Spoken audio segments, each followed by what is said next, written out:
after short technical difficulties, welcome after our hiatus to the slightly rebranded Saviours RPG.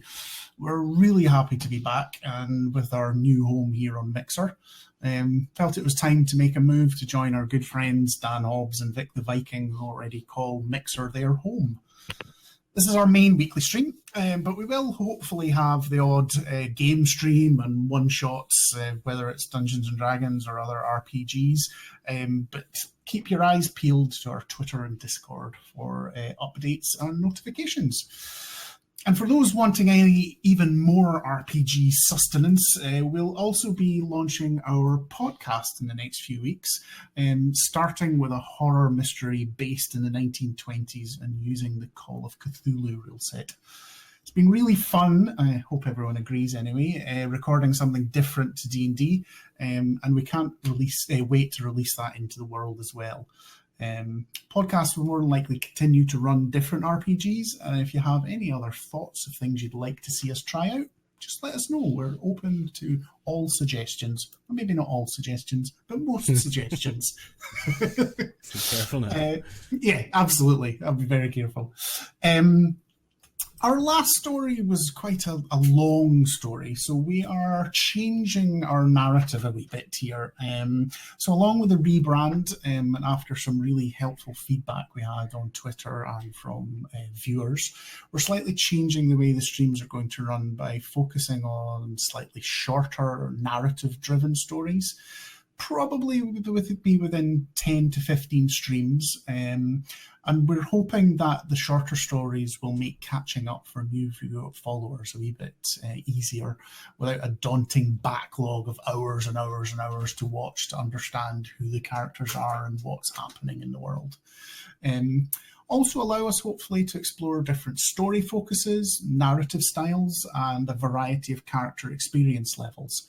It's a bit of an experiment to begin with, but I think we're all fairly sure that this is the right way forward and will provide us with the right blend of characters, random D&D nonsense, and a well-paced narrative, because we don't want to get rid of random D&D based nonsense, because that's some of the best things that happen. We also have a new setting that is a work in progress, a new campaign setting of Beatha Rayaban, or as its inhabitants know it, the Ribbon. This is a gigantic wide band curled into a loop which the continents and seas of the world cling to. Not really known why the marine waters don't flow out into the cosmos or the land masses slip, but that's a question for the gods. Those that live there call it home and refer to it as the Ribbon. And as the no traditional points of the compass, you will probably hear us referring to crownward and rimward for north and south, and dawnward and duskward for east and west. Although this is a new world for us to play in as well, so we shall probably forget to refer to it as those and will call it north, south, east and west occasionally.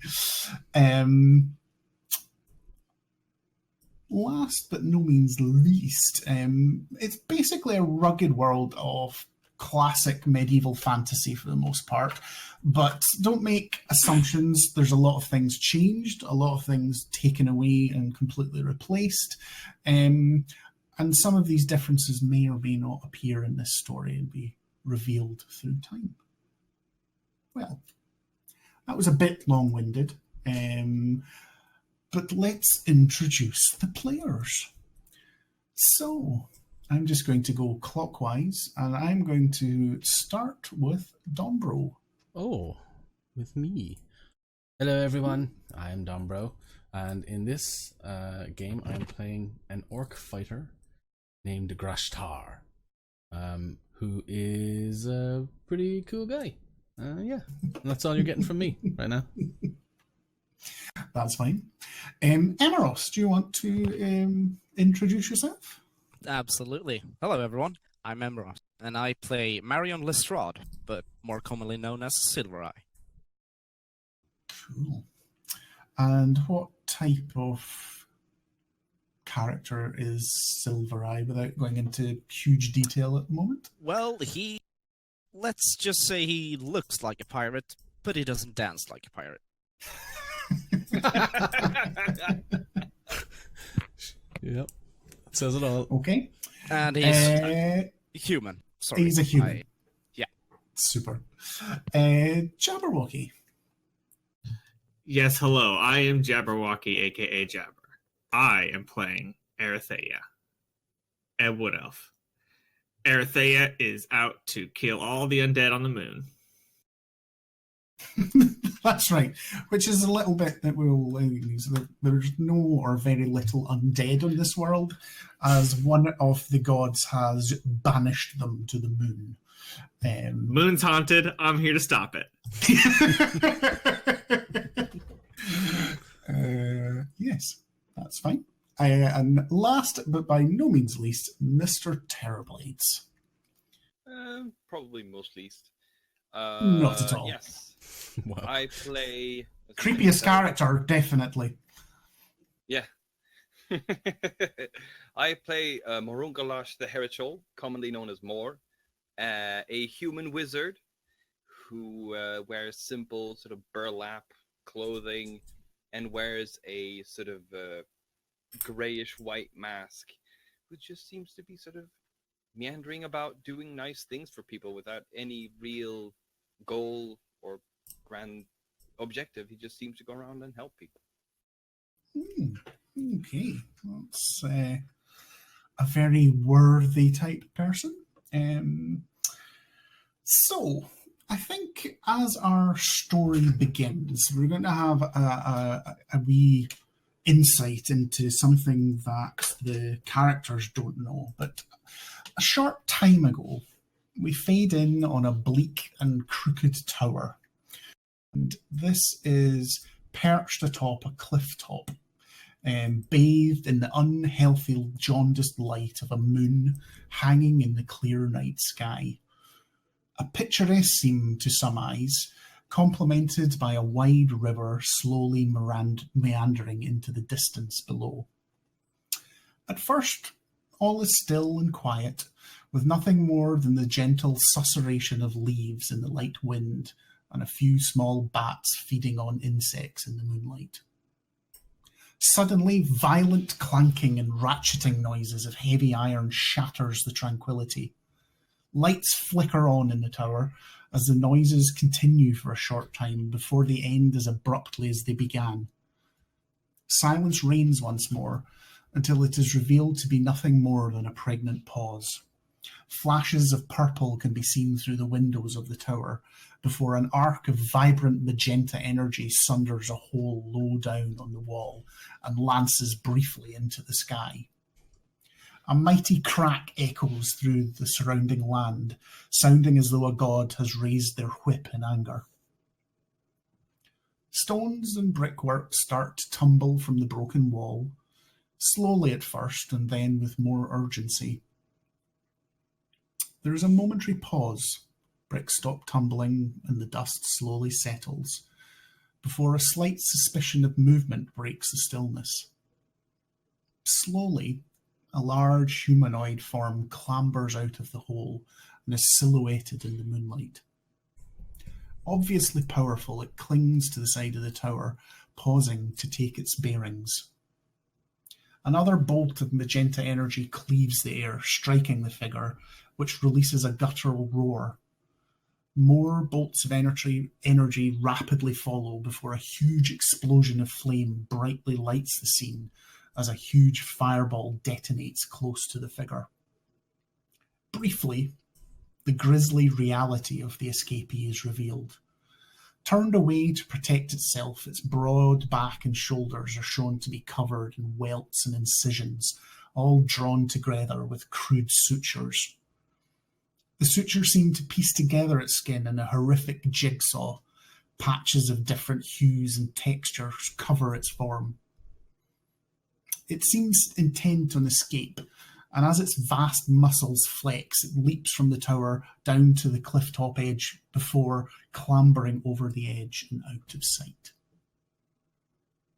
Slowly, The stillness returns, and our scene fades to black. When it opens again, we see a far more pastoral scene. A caravan of 12 merchant carts travelling slowly through the foothills of a green and luscious countryside. We have our character's first sight. I think we should probably go to Grashtar and Silvereye, who are working as guards on this caravan. What are the daily routines for the guards in this caravan? Crash, would you take point? Yes.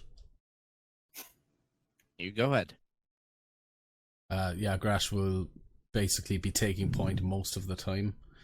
I imagine the way the scene we fade in and the way things have been going on this caravan, Marion has been talking to the people on the caravan. He's been joking and jesting with people. Grash has just been surveilling and taking point where he can, because these humans don't know what they're doing. Yeah, absolutely. Indeed. And it has been a very uneventful journey so far. There's been a few wolves and stuff that have just had to be scared off with torches and things, but there's been nothing of any significance, especially for people like Silvereye and Grash. I also imagine that whenever he can, I believe Silvereye would have laid down the caravan. When everything's uneventful, he gets bored, really. Okay. I don't think he even now he sir. And I imagine in the scaring of the wolves and things like that, as those little trifling things come up, Grash completely over exerts himself just because he really wants something better than that to come up. He was assuming there'd be so like I imagine he's like, rather than trying to get away, he tries to chase them for the kill, and just completely unnecessary. Yeah, absolutely. I think at this moment, Marion does. He jumps off the back of a caravan, walks over his companion, Grash, just lets loose a sigh. Asks, well, it's done. You're coming in and out. Yeah. I am, sorry. No, he asks you, am I is this better? Or I think you probably have to put down. Do you have like a bar set for where the mic cuts in on Discord? do not think. Okay, so just make sure the mic's up close to your right up close. Yeah, alright, let's do it like this then. Yeah. Super. Wonderful. So, Crash, is this another dud? Everything's been a dud. Yeah. Well, we're not very lucky with these ones. As he looks around the valley just for any sign of life. Well, how far do you think we have until we arrive? I do not know these lands. I cannot say that. Well, I'll go check. Well, so Marion runs off and asks one of the cart drivers. Yeah, and they've always been quite gruff and standoffish, but they tell you that tomorrow at some point, just after sort of mid-afternoon, if all goes well, to early evening, if there's any delays. That's good news. So he walks back. Well, we seem to be arriving tomorrow. Well, hopefully we can find something new in this, wherever we're going. Remember, you promised me a kill. Oh, don't worry. We'll find your kill. But as for adventures goes, this is kind of boring. Not much to do or see here. What about him? And Grash would sort of nod. He will nod towards an old man on the wagon. Seems to be reading a book. As if, he would be more exciting. Is this more, is it? Yeah. A bookworm? Not likely. He's making funny sounds. He is? Well, I should run over then, I guess. We'll see what's up with him. Well, don't let your guard down. Who knows, maybe some sheep will jump you. My guard is never down. I know.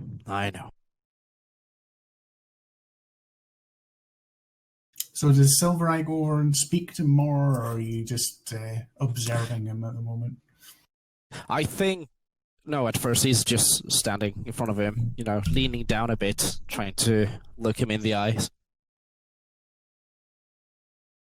Yeah, he just seems to be engrossed in his book and doesn't even notice you standing there.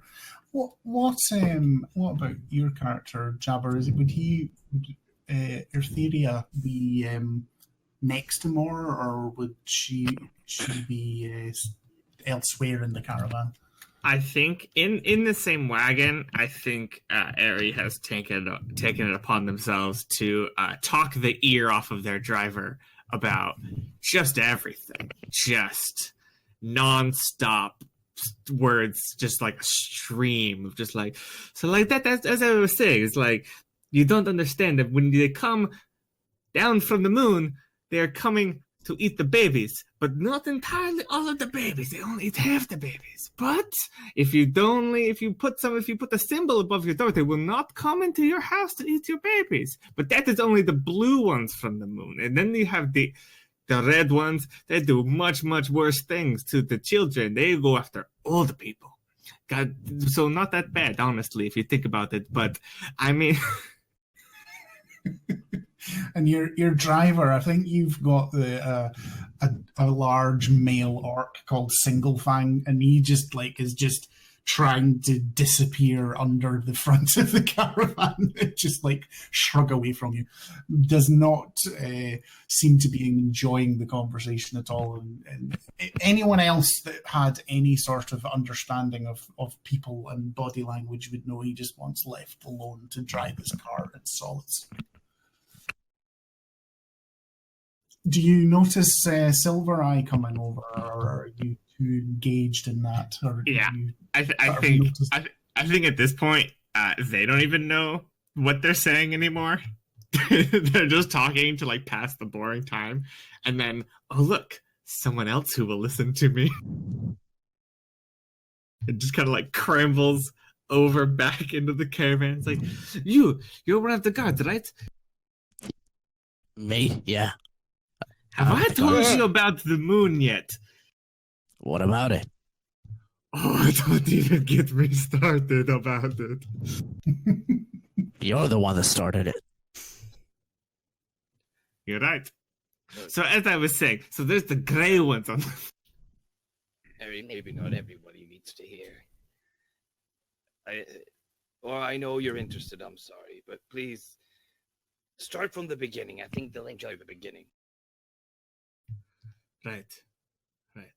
So, back when the ring was formed by the gods, I don't fully know exactly what happened. That part did not interest me in the book. But there was one thing that happened. All the zombies are on the moon. And that means the moon is haunted. Yeah. Yes.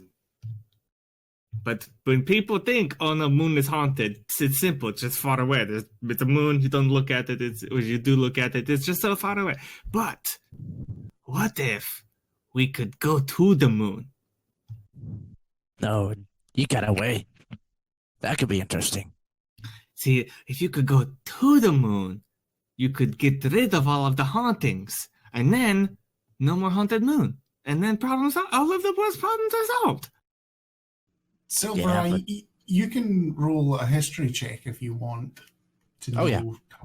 if you believe, if you know this to be true, if you know more about what happened to the moon. All right, let's see. Oh, Our that first one. roll, not one. Isn't that one?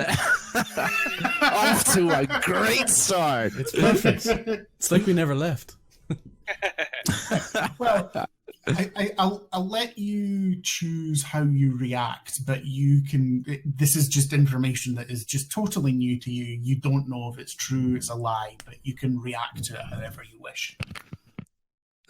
No, he would just consider it to be complete bull. The Earth isn't flat. Some people. Ari has a pamphlet and it says the moon is haunted and why you should care. And he hands it to Silver. Thanks. Now, if you lose it, I have more. Sure. Thank you. You- Marion you- slowly walks back to Grash. Sorry, before you walk away, you were looking at more? Who? Oh, More, more you things. No, More. I already got one.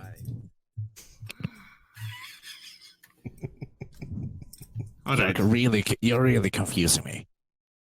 go talk to your friend. I guess. Yeah. Have a nice day, sir. And as Marion walks off, he snaps his finger, and from his back pocket, a small flute starts to levitate and play a nice tune behind him. So he's like, Silver Eye's got his own theme music on hand at all times. Oh yeah, it's mostly to annoy Crash. Yeah, I think as he hears this same goddamn flute again, without even turning to you as he's faced forward. Wasteful. How so? You have great powers. Yes. You use them for this? It's not even real music. I can't hear any war drums or anything. Oh, come on, big guy. I know you like this one. And he waves with his hands to allow the flute to play a different song.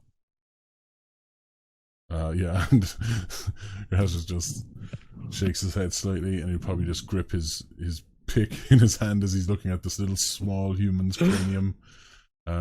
His giant 6'7" frame staring down upon him, and it would just be so easy. It would just be so easy to get him, you know. But no, he doesn't. Nah. Well, if he looks at Marion, he can't. How do you say? Miss the really big grin that he has on his face. Mm-hmm. Yeah, well, I'm just trying to. I'm bored. Did you find your excitement on the cart? No, they're really boring handing out these pamphlets. Zombies on the moon. Did it Yeah, have we want to play What? some dice. I don't know. Someone just said that there are undead on the moon. What moon? The one in the sky. Oh, I thought it was like a human village or something. Okay. Oh no. So, Yeah. you still have not found us a kill?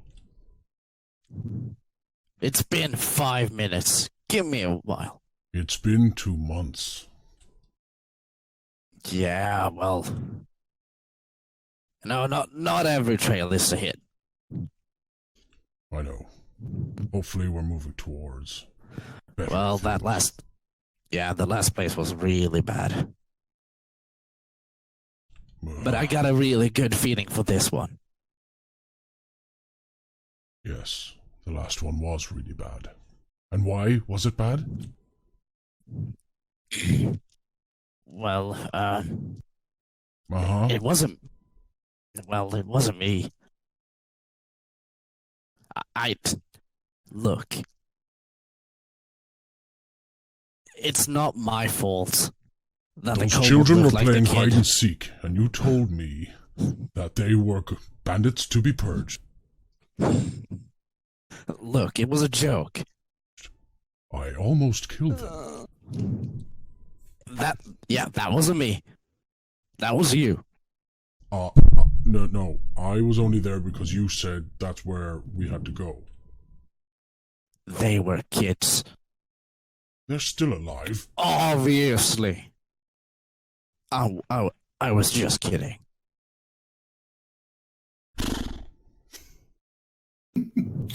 So as this conversation tails off, are Eri and Moore having any conversation after the slight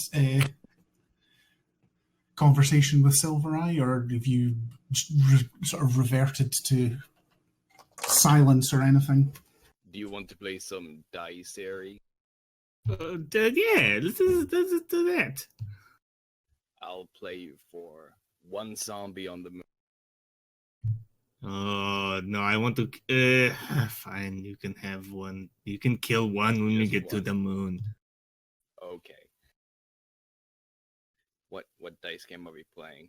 What about the one where you the shake the dice and try to guess what numbers underneath it? Oh yeah, let's try that one. I'm not good at it, but we can try. I will note to the GM that I have an invisible familiar that will be looking at his dice. Absolutely. Of course you do.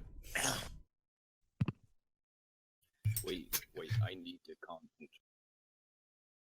And from his robes, he seems to shuffle out an old-looking owl that almost seems to be sort of droopy and really tired. Can we slightly both have glowing eyes. familiars? I'm a wizard. I don't know. I need to have one. And he places it next to himself. Now you keep guard, okay? You with your sharp eyes. And he'll roll dice. Okay. Are either of you intending on trying to cheat? Yeah. Yeah. I have an invisible familiar on over on his side of it. Right. In that case, Moore roll perception and Eerie roll sleight of hand or stealth. Your choice. For my familiar, has a stealth of 18. Damn. And your perception, Moore? 17. Okay. So he cheats away. And I think, this is a really quick game. Also roll an insight, Moore. And you, Eerie, personally roll a deception. Let's see. Come on.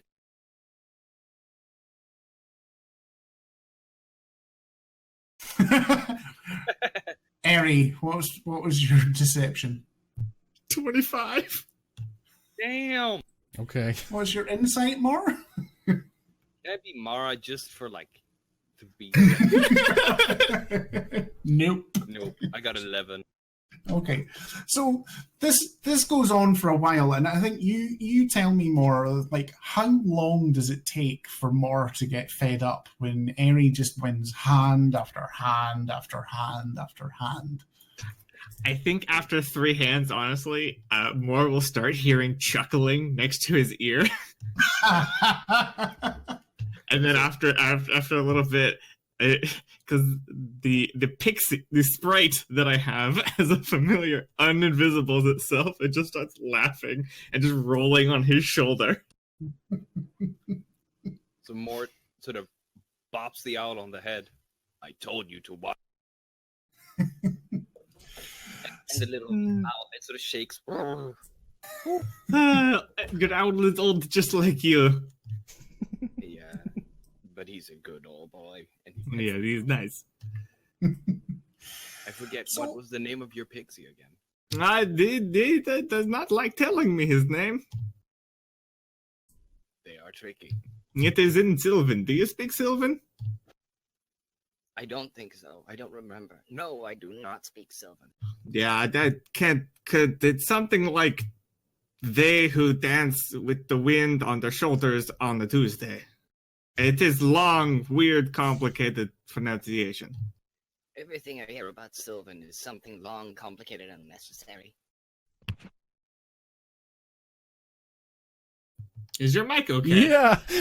What was did like, Am I completely gone now? Or No, what? no, you're No, back. No, but it's it just went. it's gone really weird. I was like, holy Yeah. crap! How is he doing that? Anyway. You should watch the recording for that one because I was about to laugh.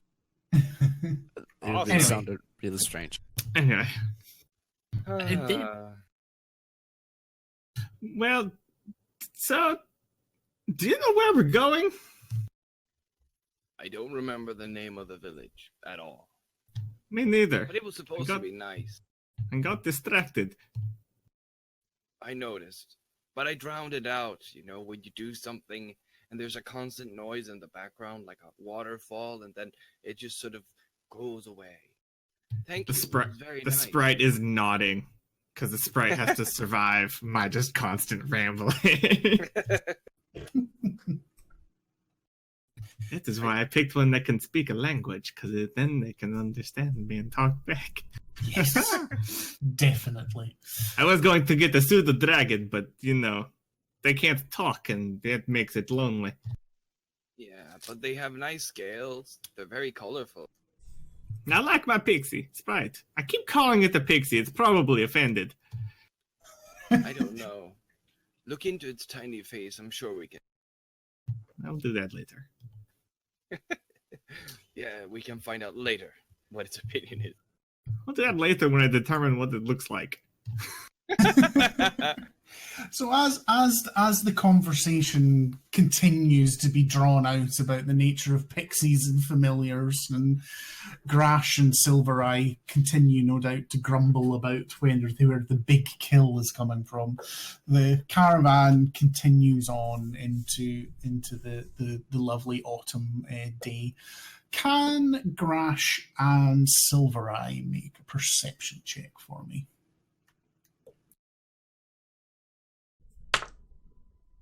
Dirty 20. Nice. So you and Silvereye, what did you get? The total opposite from before. You got a natural thing. Okay. Yeah, I got a nat one. Oh, what? Oh, you got Yeah. nat one. You've got two No, nat ones in a no. row. No, I got a nat 20. Oh, right. Fuck okay. said I got a nat one.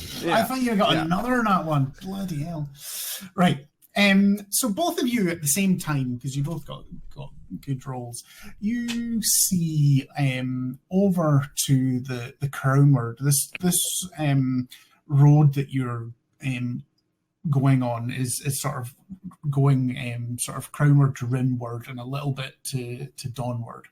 And crownward of the road, maybe a few hundred yards away from the road, seems to be hidden by a wee rise. But you notice there seems to be a big circling of buzzards or vultures or something off the road. Up ahead. Yeah, see you too. I think Grash will signal to the driver Mhm. to slow up. slow he the does. horses. He does. And then when you do that, Tup, who is the caravan master, jumps down because he's driving the lead caravan, comes back to you and goes, "So what's up? Why are we stopping?" We have something up ahead, sir. And he looks and sees you like, "Well, don't want anything that'll come behind us.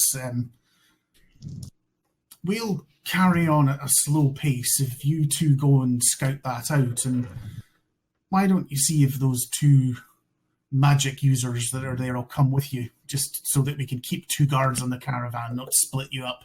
Grash will look to Silvereye. Are they worthy? The one with the pamphlet.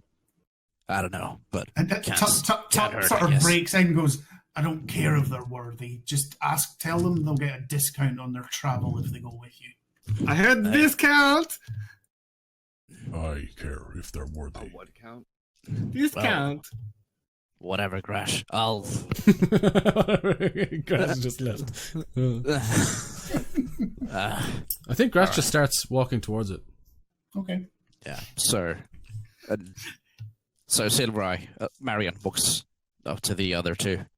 Hey, we could use some help. I don't know. You've been asked by the cart master to follow us. Ares already stumbling out of the wagon. Okay. Chance to stretch your legs. We are. I think as Grash sees more coming down off the cart, Mm-hmm. he's probably walked ahead maybe 20, 30. Well, I don't know how far ahead was this thing in front of us. Well, it wasn't in front of you, so because the was the close road to sort of us. curls away, but Yeah, it was maybe 200-300 yards or something. But Okay, so you we'll can't say see what's attracting the birds because there's a slight rise, and it seems to be just over the other side of this rise. from 20 yards away, Grash is just sort of he's taking out his war pick, and he's taking out his long sword. And he's kind of just sort of in a ritualistic getting ready for potential. He's not amped up yet, but he's sort of looks back and he sees this older man sort of crumbling down off of the caravan. And I think just to himself, and none of the rest will hear this, but he'll probably say, This could be bad. Ares gonna be helping more. And he's like, come along, young boy. Come on, you've got many years ahead of you. Thank you. What, you're probably not even 100 yet. Yeah, Maybe.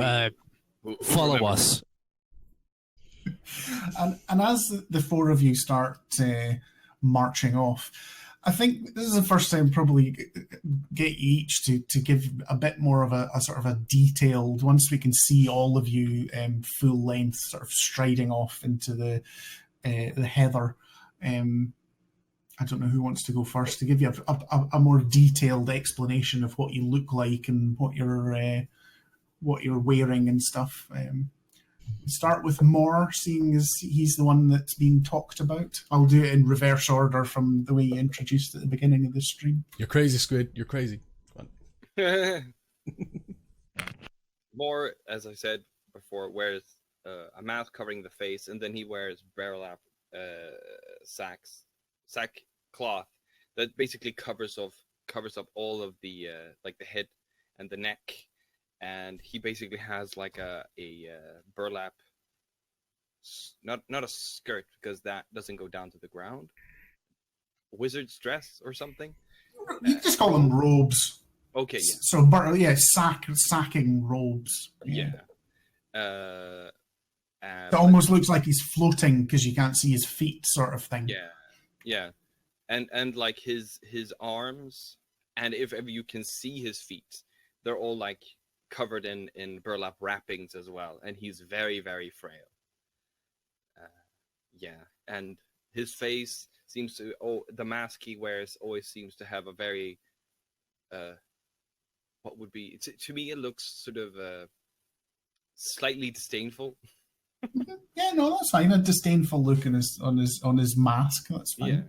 Yeah. And if you ever look into the sort of the eye holes, there's a slight orange glow inside them. Yeah. Okay. Aerie. Yes. Aerie is wearing if anyone recognizes the veil, the Order of the Veil, he's wearing a cloak of the veil. It's kind of a gray and black heavy cloak that can easily cover his whole body if he needs to. It's a bit torn at the bottom just from wear and tear of travel. They have a circlet around their head and a veil covering their face. It's semi-translucent, so you can like see vague expressions, but no like details of like eyes or like like if they're eating something, just for example. When they get out of the wagon, they are carrying a very large like glaive. It looks like an ornamental glaive. Gray, black, but metallic and like a bit shiny in the light. And they seem to pat something on their shoulder as they trudge towards the orc.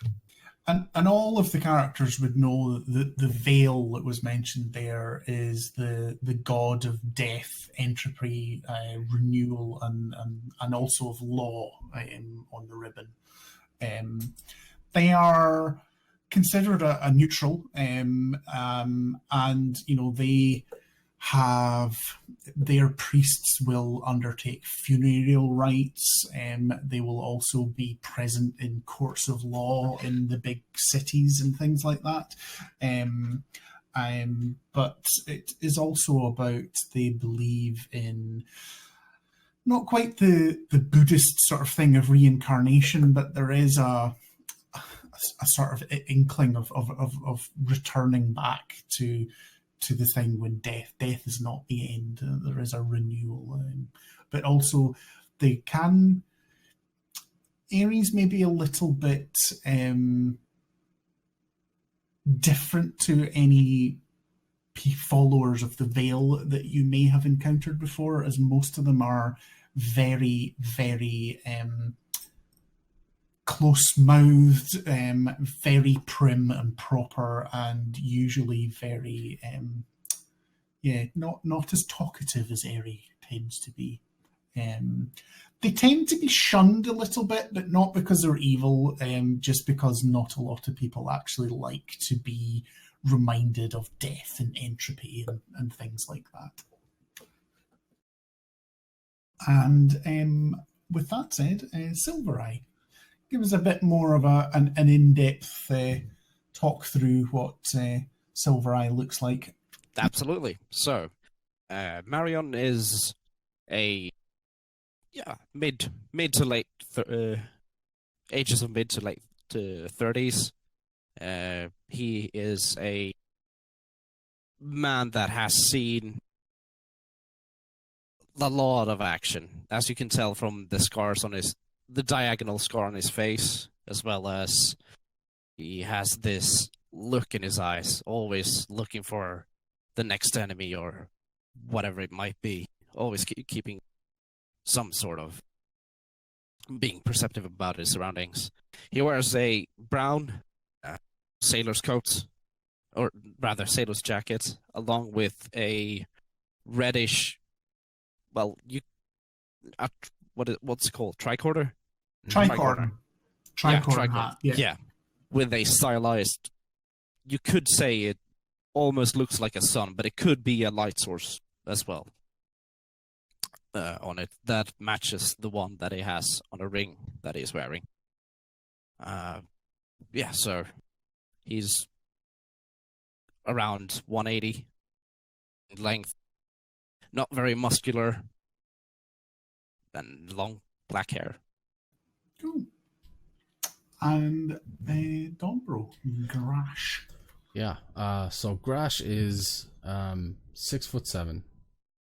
He is extremely well muscled, but also quite lithe. He doesn't move in a bulky fashion. He's sort of, like, particularly now as he's stalking towards this thing, he is hunched down and he's sort of watching he's very aware of his surroundings. He wears a very hardened, from distance looks like very hardened leather. He's got a big shoulder pauldron with very hardened leather. As you get closer, you will see that it is some form of scale, a scale that's not common in these lands. So he wears sort of a red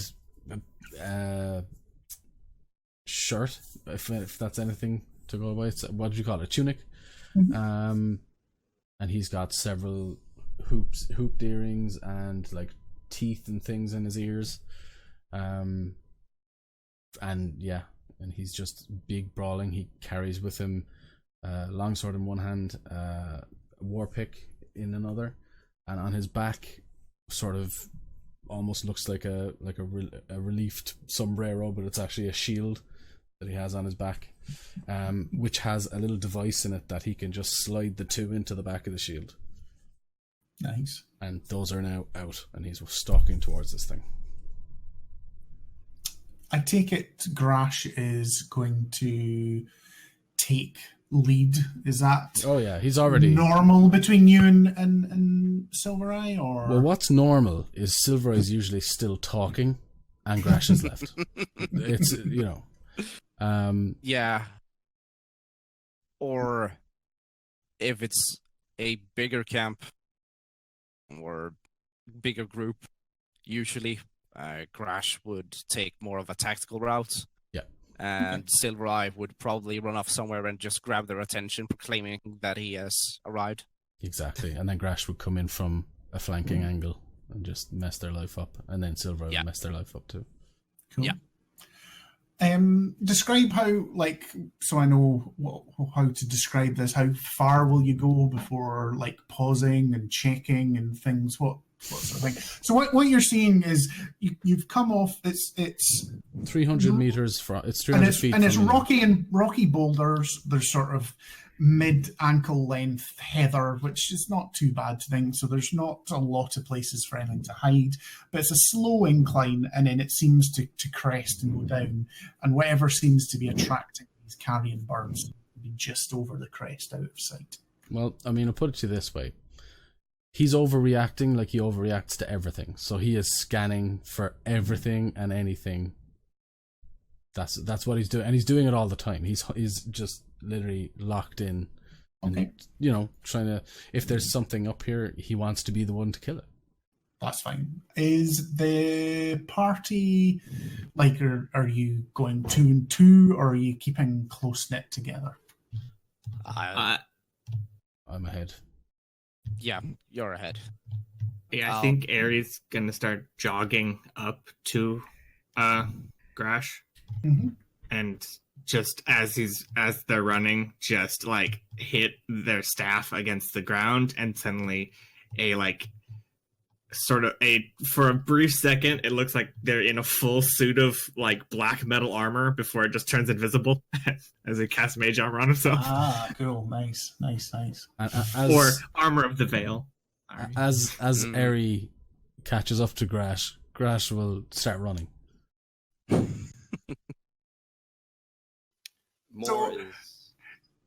Yeah, I'll come to Moore and Silver Eye. Does Eri try and keep pace with Grash when he's running? Yeah. Yeah, okay. So Moore and Silver Eye, you see Grash and Eri take off running. How do you react? Marion sighs. This starts good. Grash, when Eri's keeping up with him or keeping toe with him. Are you sure you want to challenge me?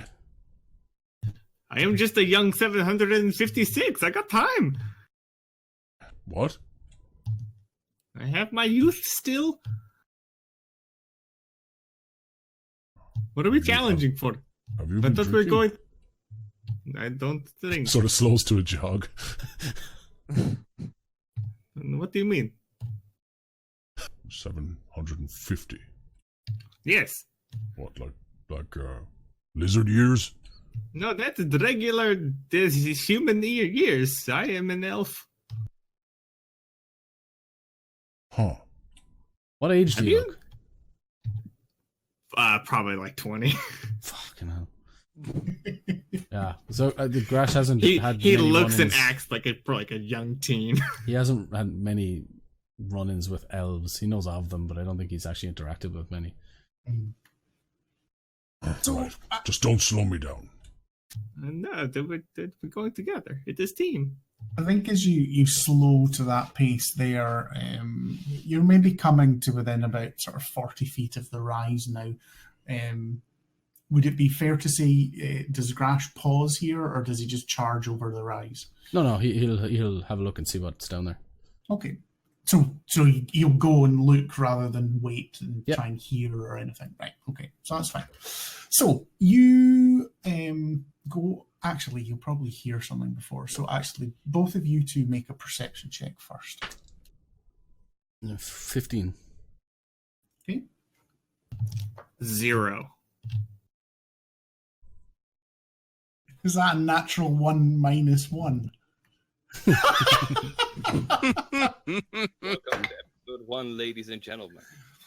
Well, that's okay, because I rolled a natural one as well. So that's now 4 natural ones that we've rolled in this episode.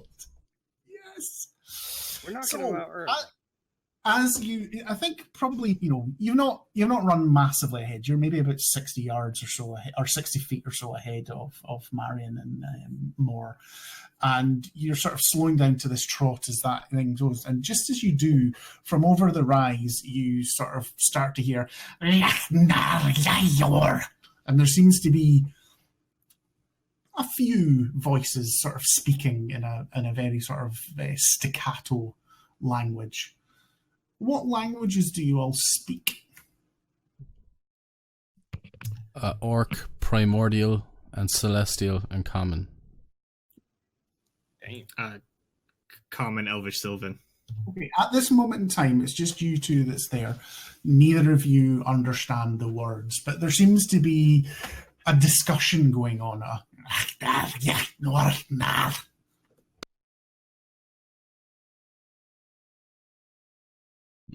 Do we see anything? Oh, sorry, do we see anything? Sorry, I said you heard that before. Oh, okay.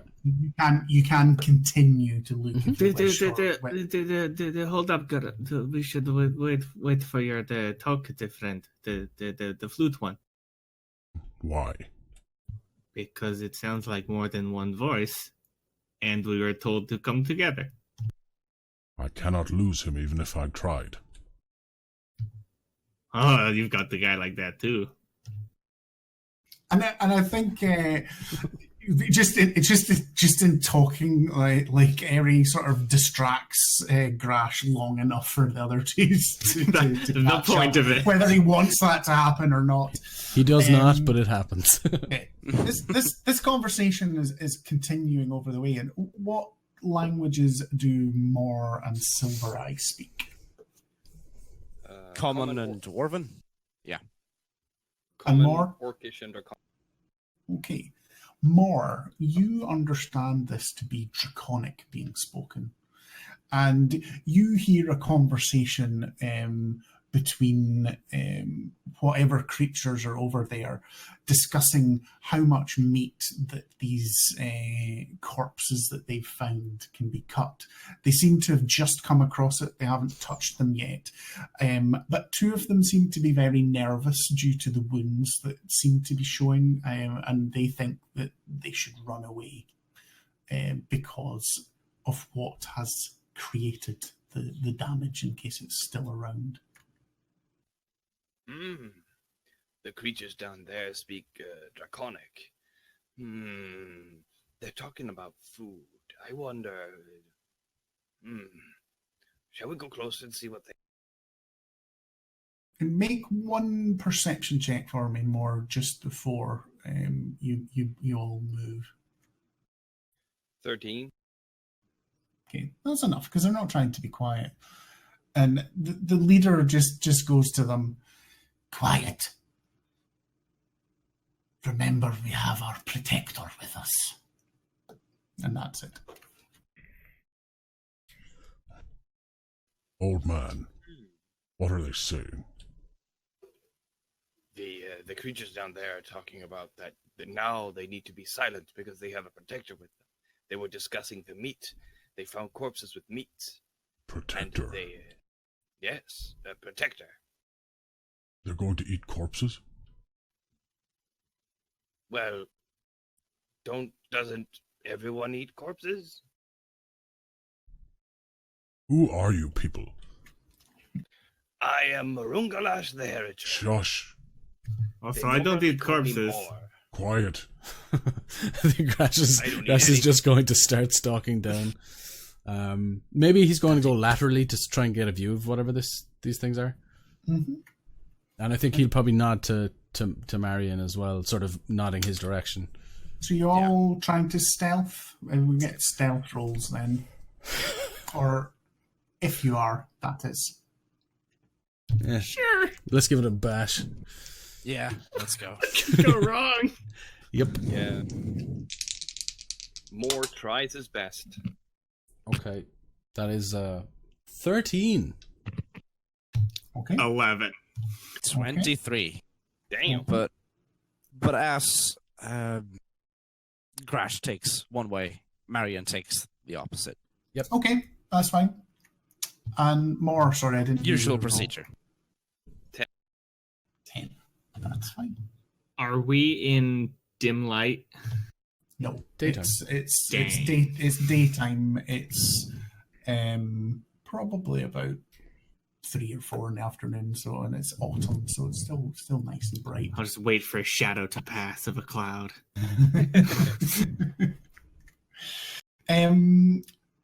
You all see. You don't think that you have been noticed. Probably because the scene that you see is distracting those that may hear you. So first of all, what you see are 2 huge bodies that seem strewn around with viscera and blood. And can all of you make, we say, a nature check, I think.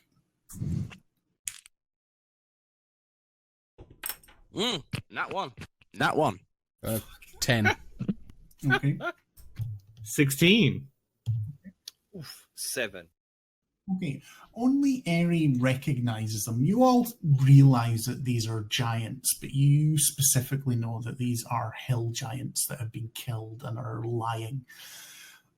Even at this distance, like, you won't get more than they look fairly fresh. They're not rotting. The blood seems to be relatively bright. You obviously have to get closer and things to get more of an insight. But it seems like around them, and we'll just go with the same. Actually, roll again to see if you see what thing, because there is 6 small lizard-like creatures, and one of them seems to be ordering the other 5 around as they're starting to put packs down and take out waxed bags and knives, and seem set to about to start carving meat off the what's remained of these carcasses. Also a 16. Rest of you? 18. What am I rolling? Nature. Nature again. Oh. A 4. 17. Okay. All of you that rolled above a 10, you recognise these to be kobolds. Oh. Kobold. Kobold. Dragonis minoris. I know this one. I don't remember. Marion is still sneaking around. Mm-hmm. Yes. And can I make a perception check? How many did you say there were? Or You should can I see roll 6. perception? You can see 6, and one of them seems to be in charge and ordering the other 5 around. I would like to make just one perception, just to. Yep, Just to be safe. absolutely you can. All right, this is the most bipolar dice. That's a crit again. So you've rolled 4 times, and all you've rolled is nat 1 and nat 20. I've rolled an 18 also. Oh, Don't no, forget okay. that one. Let me. So I'm getting rid of all the good and the bad ones. You can. You don't get a sight of something else, but with that perception check, you see sort of a brief bit of movement between the legs and things, but you think that there is something or someone that's behind the hill giant bodies as well on the other side of it. Not that they're trying to hide, it's just they're blocked from your initial view. And I think he will look over to Grash to see if he can make eye contact. Or would Grash just be fixated on the kobolds? Well, as soon as Grash sees these things, and Moore was, I presume because Moore and Grash had like sort of similar not great stealth rolls, they probably took the same route. Mm-hmm. Yeah. So Moore was saying things like they're draconic, And you probably have said that they're kobolds, and once he said that, you'll know what kobolds are, and essentially sort of evil lizard creatures. Individually, probably not much worth your want as a warrior either. Yeah, I think that's sort of the thing he gets, and like he goes from stealthing to just running at them. Okay. Forget this. And I think just looking over for the art to start moving, Marion will stand up as well and shout towards them, like, "Hey, uglies! Didn't I kill you last week? Oh, sorry. They look tougher." And that was a vicious mockery towards one of them. Okay, yeah, that's fine, absolutely. You can all have, like, they are about 30 feet in front of you, so you can all have a surprise round because they rolled 10 minus 2 on their perception check. Okay. Nice.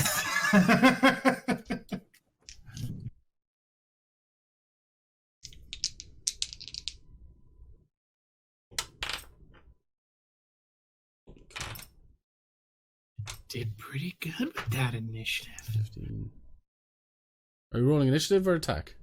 No, I'm saying you're getting one surprise round. I didn't ask for initiative yet. Okay. I did that on my. Then I'll take that roll for the attack. That's fine. So it's So we'll just go in the order that you're down on the page at the moment. So Grash to begin with, because you were obviously as well the one that sort of said you're just charging, that sort of initiated the combat. Yep. Whichever ones he comes across first, War picked down into one of their shoulders, and he rolled a 23. Oh yeah, it's easy. These things are just sort of bit tattered leather armor. Mm-hmm. And that will do 9 damage. Absolutely kill the first one. So And what does that look like? This is our first strike in combat. Well, he's sort of like a whirling dervish in combat, so it's like everything is in motion. So he does this thing down on the other one as he's moving to the next one. He actually leaves the pick in the corpse of the other one. Ah, okay. And the next roll was higher. It was like 25 or something. Yep. And that does 7 damage. Yeah, he exactly the same. So Outcome. crumples down with one, comes across and just takes the head off the other and just grabs back for his pick again. Cool, that's fine. Eri, you've gone to the right hand side with Silver Eye, and you've seen Grash just tear into this group, and they've barely had time to react, and Grash has already killed 2 of them. All right. And they're just starting to sort of starting to go and sort of draw wee short swords. Yeah. First thing. Yeah. His command. He's gonna point to like the furthest away one and just telepathically tell his sprite to shoot that one. Mm-hmm. And then he'll slam his spear into the ground, and it'll just suddenly be coated in like black shadows and darkness, and then twist it, the glaive in his hand, and just javelin it at the nearest kobold. That's fine. So what was your attack roll? It was a 19. That hits. Plus the numbers that I didn't bother adding. No. Which does 9 psychic damage. So what does that look like when it kills the kobold? I think so. It basically just goes clean through them. Like it, instead of like hitting the body, it more of like hits the soul and goes through it. And then once it goes to the other end, it sticks in the ground and then just dissipates into shadow and reforms in Ares' hand. Nice. Very cool. Morris, you're next. Oh, my sprite's gonna shoot one. Oh, sorry, your sprite is going to go. My sprite misses. Okay. So Grash has sprinted from your side and impaled 2 of these kobolds, and just as Eri has also lanced one of them to death. Oh, push talk. Sorry, I forgot. Moore begins casting a spell, and he casts Minor Illusion on himself. And he grants himself an enormous... His head occupies the entire, 5-foot box. And it becomes an enormous maw of, an enormous amount of teeth, and it just screams out for the kobolds to run. Okay, so what saving throw is it? Well, it's just it's an intimidation. Oh right, sorry, it's not. You're not casting a spell on them. It's just sorry, intimidation roll. Then that's fine. Yeah.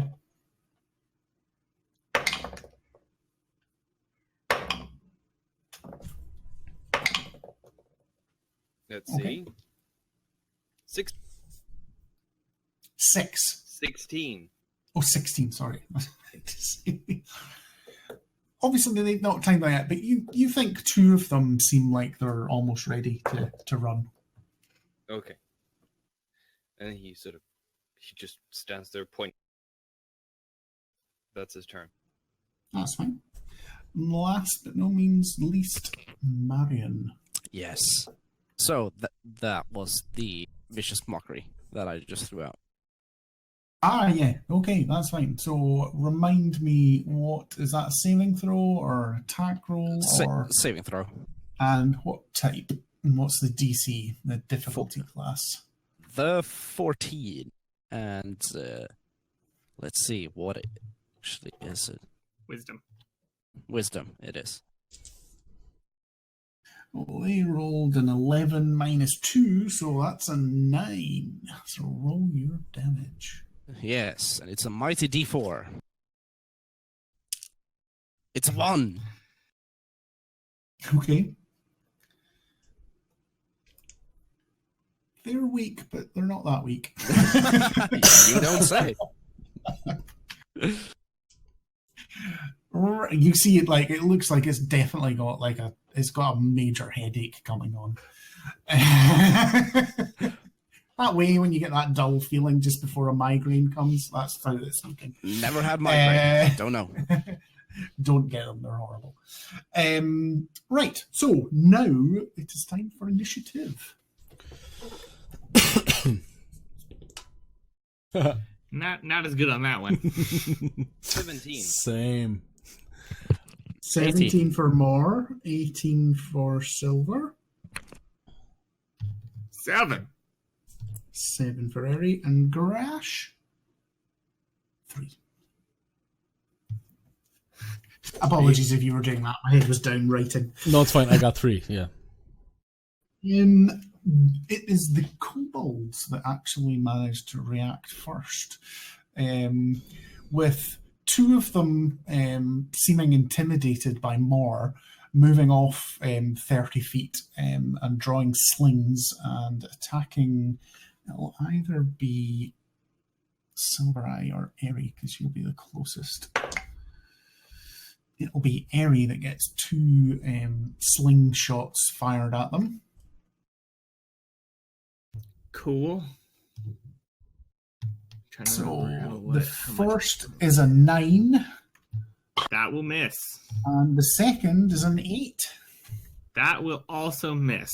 So I think as each one comes to hit Eri, his ethereal armor just appears again. Just every time it's ping, and just a suit of armor appears around them and then disappears again.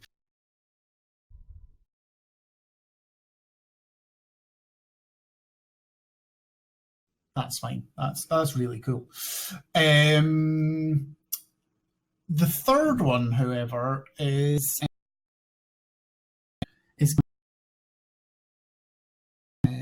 Grash with its little short sword, but it's also going to shout, "We need help, Delrig, quickly!" Yes, Delrig, quickly. We need more. Did you speak Draconic? I don't know. Shit. I guess. Okay, you got me. Don't worry. Don't be a dick.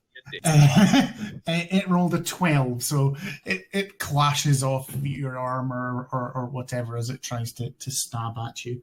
And next react is Silver. Yes. So, he unsheaths his cutlass and runs up the closest one and swings at him.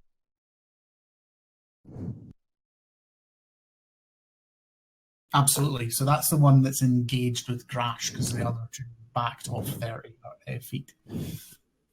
Yeah, so that's a 20.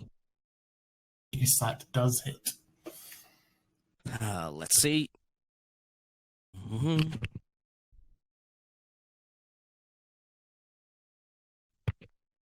Yeah, that's 9 Yeah. points of damage So what- without rolling the extra. But I'll be fine doing this, Okay. not a sneak.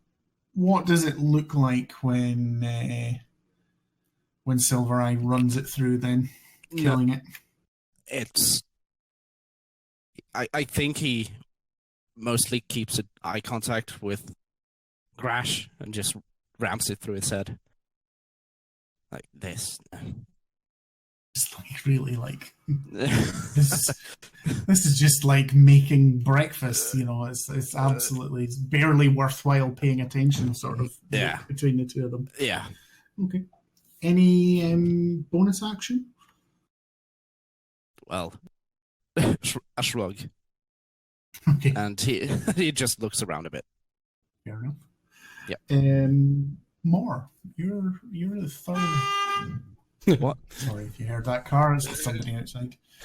I've got all my windows open because it's so hot. No, that's fair. I like to think it was a scared deer at in the midst of the combat. Oh, gone. Because that's the noise deer make. Yeah, they go. World building. I'm gonna write that down. Sorry. Any of the surviving kobolds are they So any of there's the the ones that two of them that you can still see. It's the two that you've intimidated that have backed off another 30. So they're about 60 feet away from where you are. right? So I'm gonna cast minor illusion again, and the head is gonna become an amorphous, continuously changing shape, and it's just gonna tell them again to flee because they have absolutely no chance of surviving in a spooky. Intimidation again, then? Yep.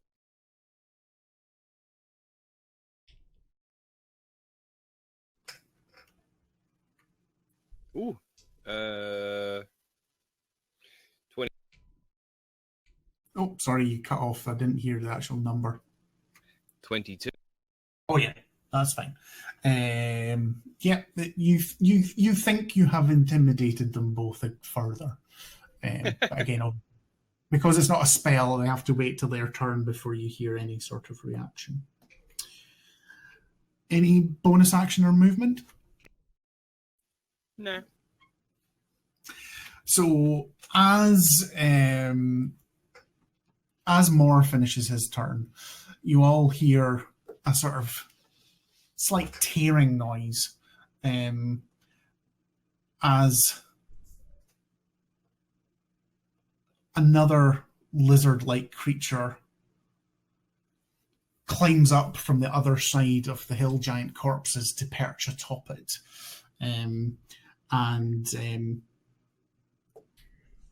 It goes, "What are you doing to my wards?" As a small wormling comes, and it looks particularly at Airy and Grash, and it clambers down the other side and tries to bite at Grash, who is obviously the biggest threat to it. Can I use my reaction? Mm-hmm. Okay, I can't yet. Carry on. Oh, you can. No, I All can't. right, sorry, you can't yet. Right, it rolls a 23 to bite you. Oh, yeah. And Yeah. what's your... sorry, I haven't- thought you were yeah. using your reaction on a hit. Sorry, No. that's why I paused. It does... You feel its horrible, thick, dagger-like teeth sort of take over the pauldron and sort of pierce into the back of your shoulder. They seem to be superheated as well. So you do... Oh, fuck, I rolled max damage on that. Jesus Christ. Nice. No, it's not really. So it does 14 points of piercing damage Mm-hmm. and 6 points of fire damage. Okay.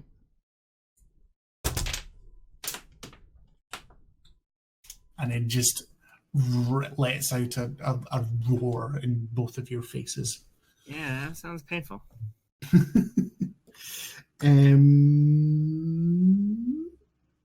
Airy, you are next. So you've seen this, and this is a whilst I said it's a huge lizard, it's not huge D&D size.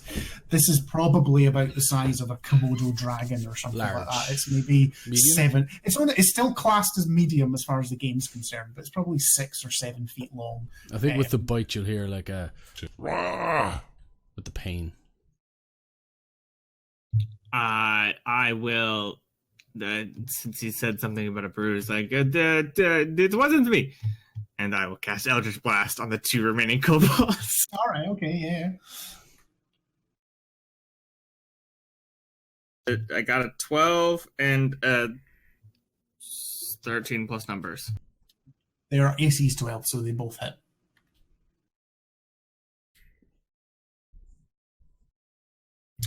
One does 7 damage. One does 4 damage.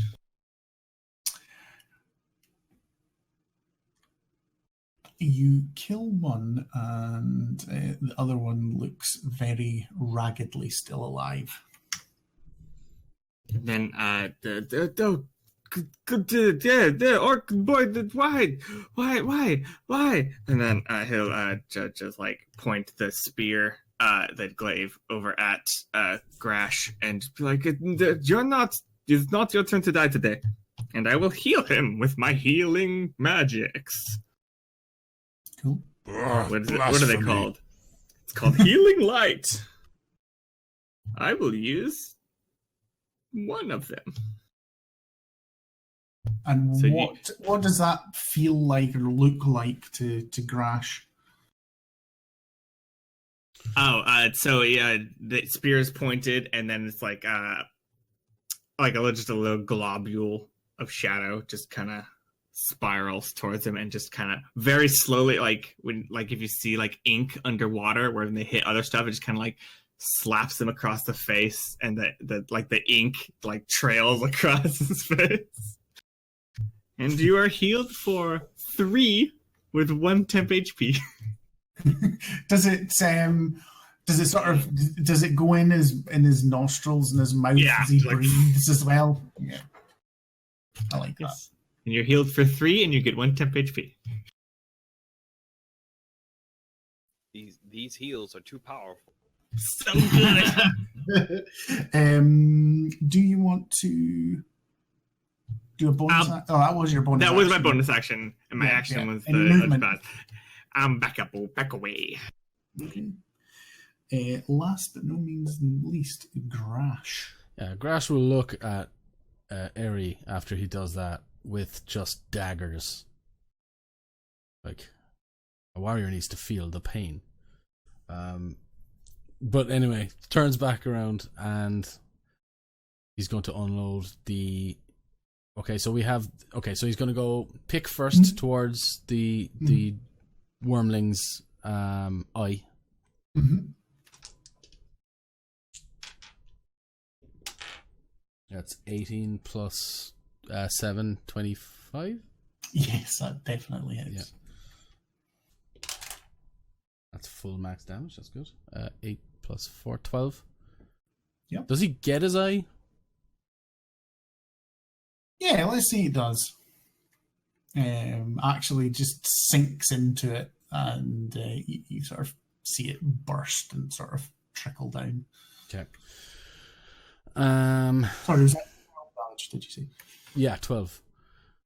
And screw it. He's just gonna use a sword for the next one. 17, so 24. Definitely a hit. 5 on the die plus 4, 9 for that one. Mm-hmm. I think he just sticks that into its clavicle. Yeah, and it's just it, you're roaring at it, and it's roaring back at you. Any bonus action? I believe, I'm not 100% sure, but I believe that second attack is my bonus. If you're level 5, you have 2 attacks. Okay, then I have 2 attacks. Okay, so I have another bonus. You have a bonus. I have a bonus. I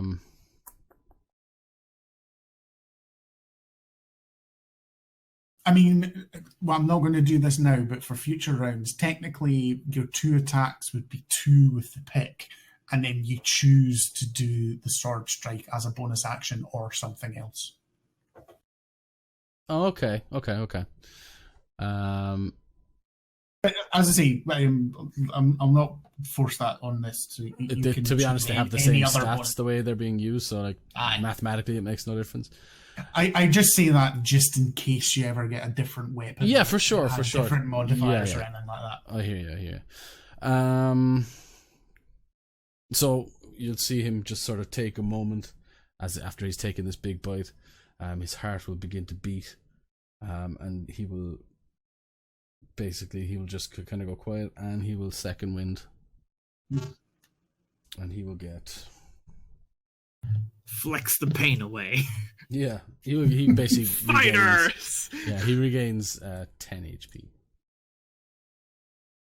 I love fighters. Yeah, it makes no sense, but it's great. Flex the pain away. It's like, what? How? He hears the voices of his ancestors. Yes, absolutely. The final kobold is just going to launch one final sling at Eri before turning tail and fleeing. That's a 22 that time.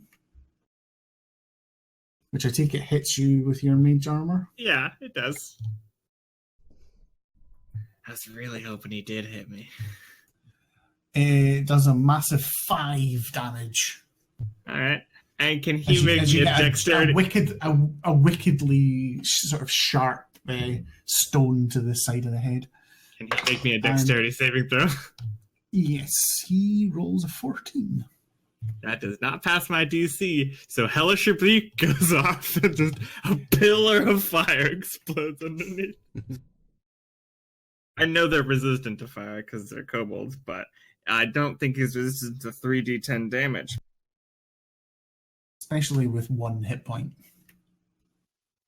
Fire immunity. Yeah, right? So that's a 9 and a 9. I don't think kobolds do have kobolds are like every color and everything. So 19 damage. Yeah.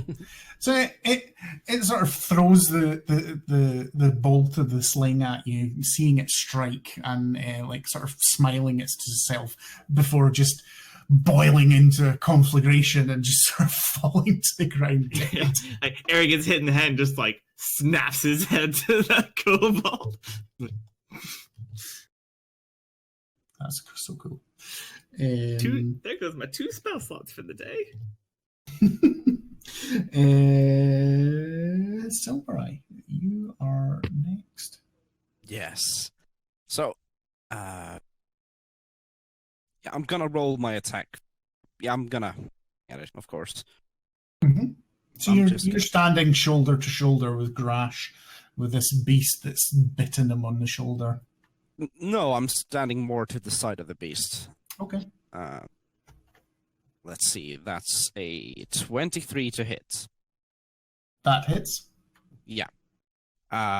So let's see. So you do because you get your sneak attack if you want to extra 2d6 because it's engaged with an ally. Yes. Yeah, he is, just standing on the side, just ramming his sword into the side of the beast. Mm-hmm. So I rolled max damage on my D8. Nice. So that's an 11 from Mm-hmm. my sword, and that's a 6 from the first die, and a 2 from the other. So 19 total. Is that right? Yeah. Yep. Nice. And as he stands there with his sword plunged into the beast, he looks over to Crash and smiles. Bigger prey. Indeed.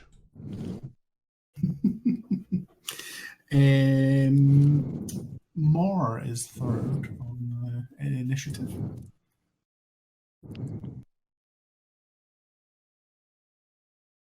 Oh, push to talk terror, I think. I keep forgetting. More looks up at the dragon. Oh no! And then let's see. He picks up his spellbook and begins frantically paging around. I did not have combat spells. Oh well. And he points to one of the kobold corpses and he casts catapult on it onto the dragon.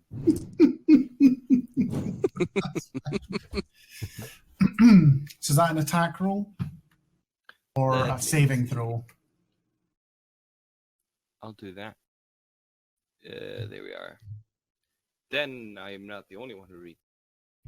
I know a corpse might not be an object, but, Probably weighs more than 1 to 5 pounds. Probably weighs more. Yeah, it definitely weighs more. But I will. You could throw a corpse head or like.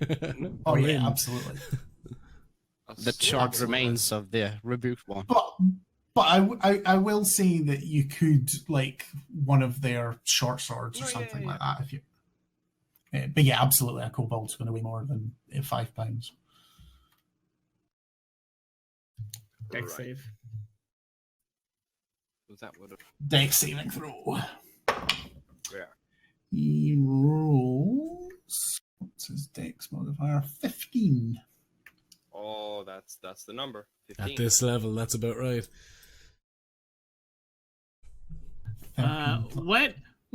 What direction do you catapult that?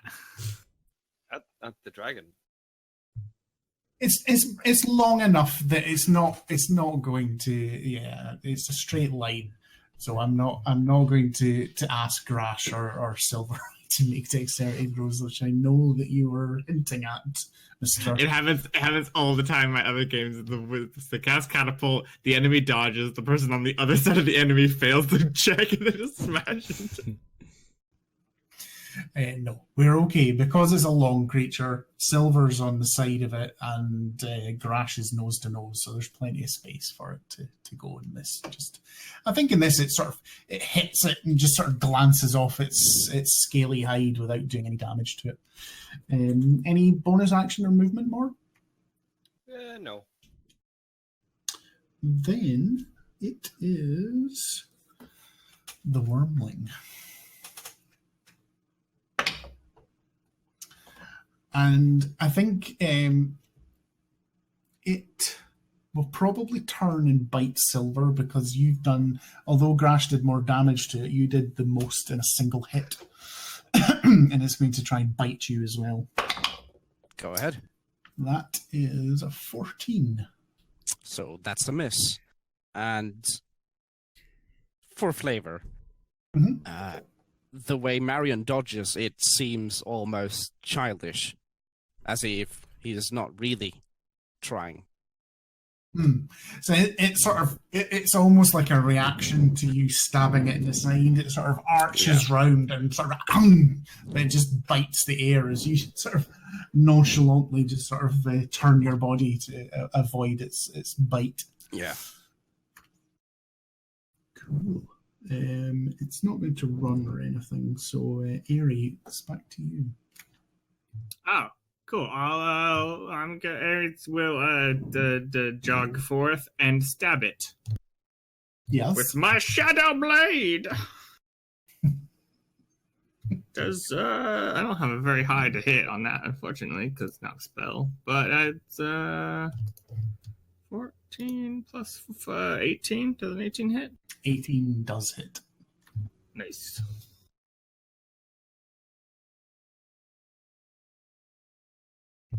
Ten shadow psychic damage. Yeah, absolutely. It sort of shakes its head, like sort of reeling of what these creatures are doing all this to it. Yeah. And bonus action, I'm gonna heal myself. Okay, that's fine. Just so I know, placement-wise, if you run up to... I'll be to next to side, Grash. You are sort of shoulder to shoulder at his head with Grash, that's fine. Yeah. And Grash, as Eri heals herself, is you. How's this thing looking? It's definitely bloodied. Okay. Right, well. Grash is going to hit it. It definitely looks like this thing is either going to die or kill you, though. Running away is not in its nature. Same. Mm-hmm. Mood. Okay. That is... Sorry. I'm used to the right. modifiers. 22. Yeah, absolutely. That's So it. he comes down on his snout with the hammer, end of the war pick.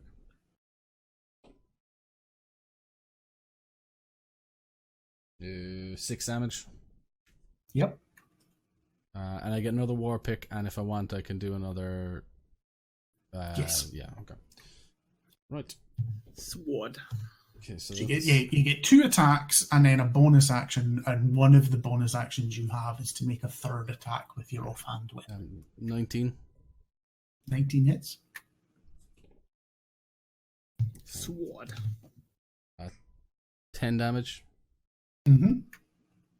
He comes down with the long sword. Sword. 17. 17 just hits. Ooh, okay. I thought that was going to miss. Okay.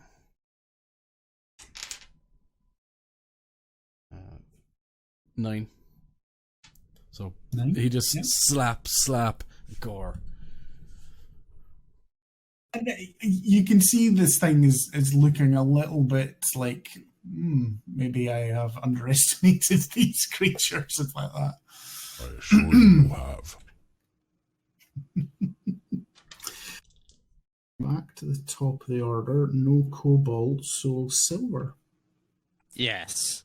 So that will be another swing with the sword. Mm-hmm. Sword. That's a 18. Yes, 18 hits. Okay. Minimum damage on the D8, so that's 4 on the D8. Mhm. And yeah, 10 total. Yep, takes that.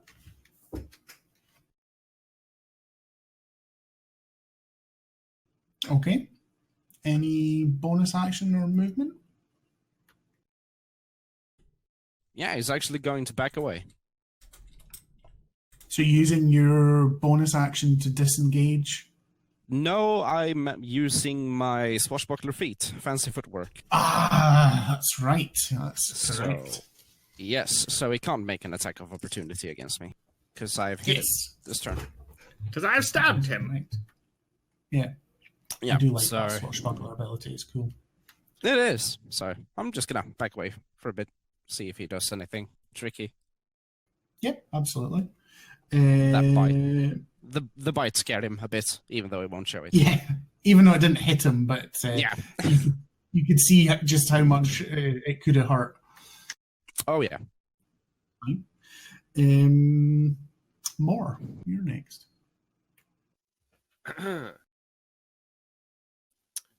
let's see.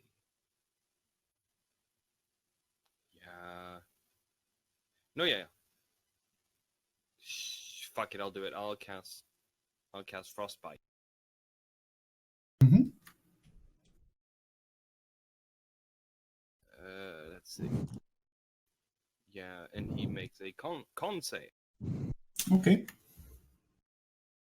Rolls a 19 on its con. Yep. Is it half damage on failed save or? But it's a cantrip, so I It's no damage on fail. No. Yeah. Or on pass, no damage. On a pass, right? Okay. Yeah. Okay. That's cantrips. Yeah. That's my turn. Okay. As it falls to Delrig's turn again, he sort of looks at Eri and Grash in front of you.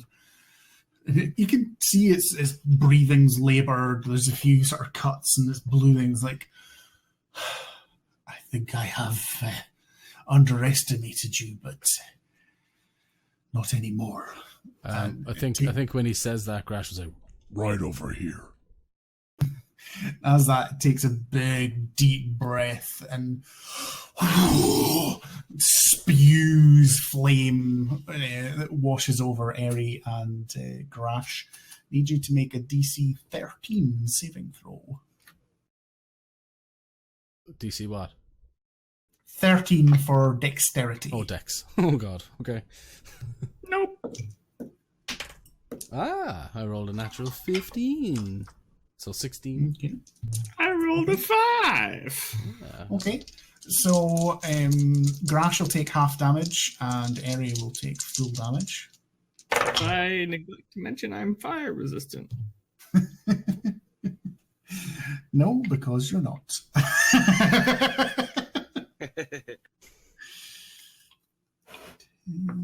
16, 19, 20, 22 points of fire damage.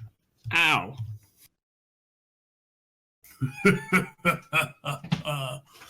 And obviously 11 for Grash. Mm-hmm.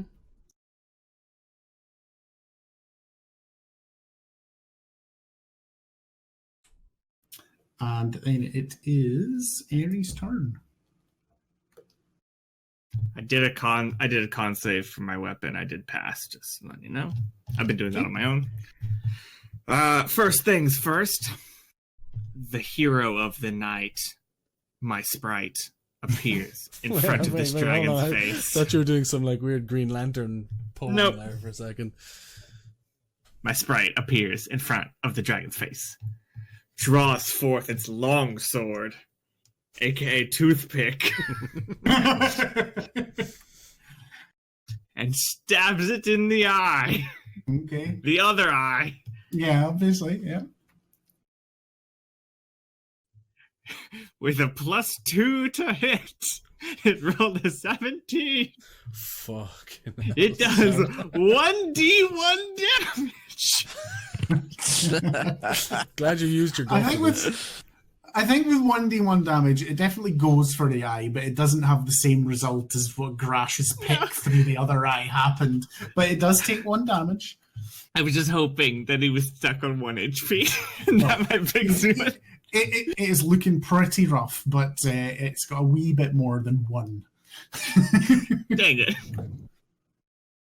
Okay. And then I'll stab it. Fine. I think as the pixie was doing it, Ari was like, go, you can do it. You can kill it. I'm not going to lie. I did half think about reducing its hit points for the cool thought of a pixie just going, yep. So what the fuss is about. And then I rolled a set 15 and missed. That's fine. I'll not even go back as that because should the pixie have taken a dexterity saving throw or been? It wasn't in front of me. It was over on the side. That's yeah. And then I'm gonna heal myself. Okay, that's fine. With 3 shadow globules. That's fine. Whilst you're doing that, Grash, it is back to you. Mhm.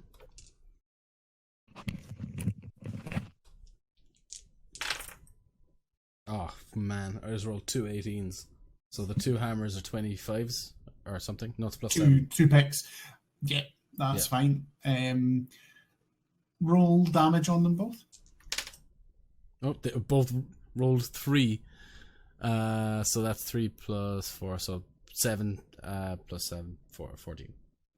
How would you like to kill our red dragon wormling that had 8 HP left? So close. So he will, like, after being burnt, he's looking pretty weary, but at the same time he's got his eye on the prize and he's just screaming in this thing's face. And just dunk, dunk, and it sort of starts to go, like, I imagine the dragon starts to go kind of a bit lifeless. Or not lifeless, but it's like going unconscious sort of a thing. Sort of when you see in UFC someone gets rocked. Sort of like that. And Grass just takes his sword and just puts it just underneath his head. So just like... So he drops into it and comes up through. Like that. And he'll look to Marion. Better than wolves. And Marion would respond with, he's leaning on his cutlass. He has it edged down to the ground. You feel it? Feeling better? Yes. And he just smiles. I think as the rest of you sort of take time, realise that there are no more kobolds running to be had, and sort of gather yourselves, I think that's maybe time for a stream break. A break. Sounds good. Get a drink, nip to the loo and all that, and then come back for part 2 in 10 minutes or so. Yeah. Sweet. See you in 10 minutes, guys. Yep. See ya.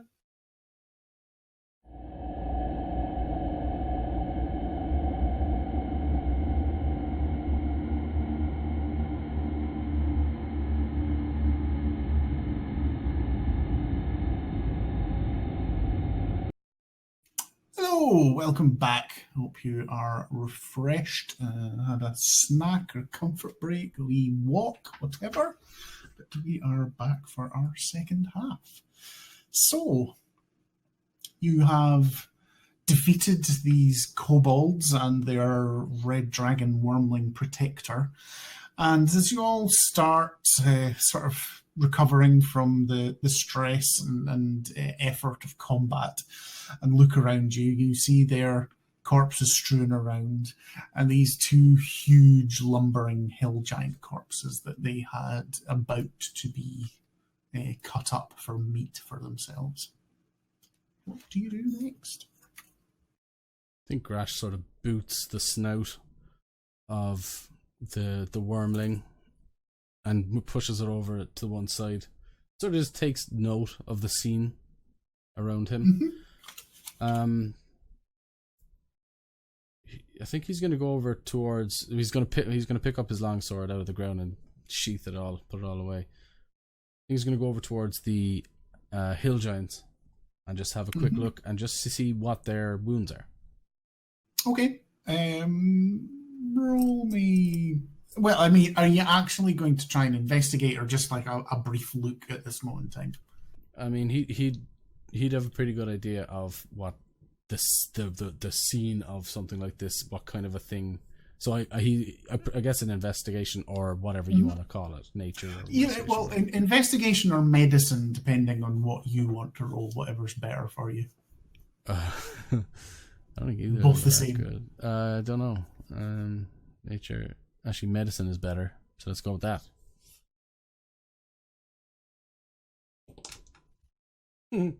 7. Okay. Yeah, there's lots of cuts and wounds all over them. Seem to be partially undressed as well. Partially undressed? Mm-hmm. Like, in what way? As in, some of the clothing has been removed. Like if someone buttersing and the guy is. This isn't some weird kinky thing, no. But No, I know what you're saying.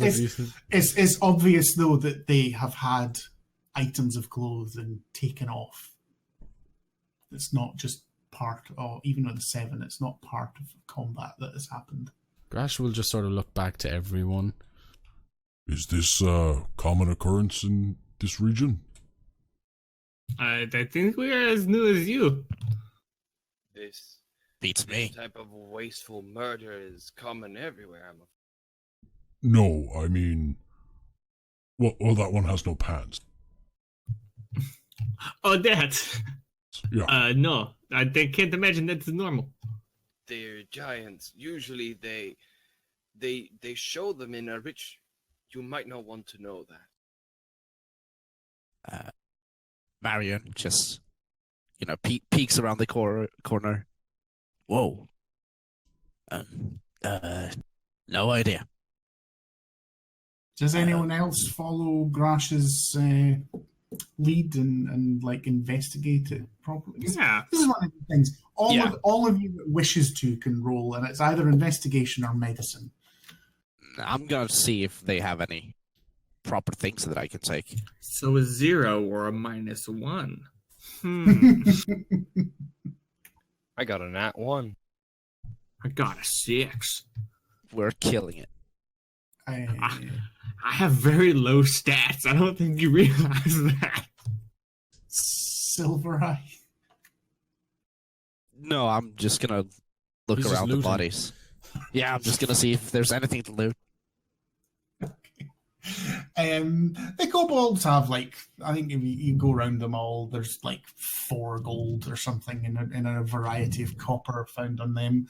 They've all got a sort of a scabby sling, a few stones for it as ammunition, and a short sword each. Not very well kept, rusty, chipped blades. They've just got pieces of leather armor that have been stitched together. I was thinking about the giants.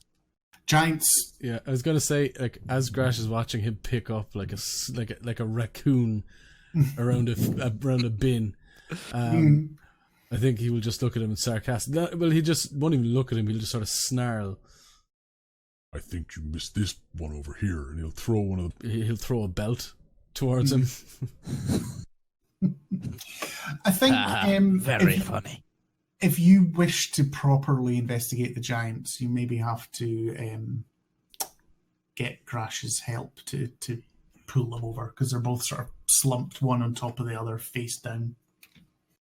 Hey, Grash, could you help me roll this one over? I was people in my village used to... He just goes over and just picks straight down into one of their hip bones, maybe, and just drags them back over. Because there's no time or combat or anything, you can do it in time without having to roll anything. But you continue over. He sort of murmurs under his breath. Some people thought I might be leader one day. And there doesn't seem to be any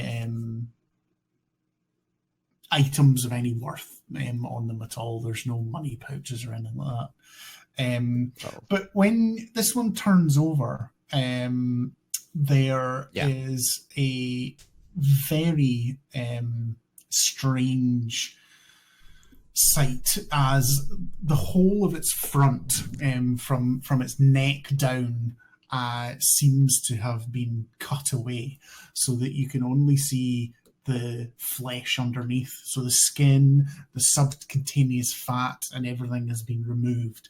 And it seems to be removed even without anyone being a doctor or anything.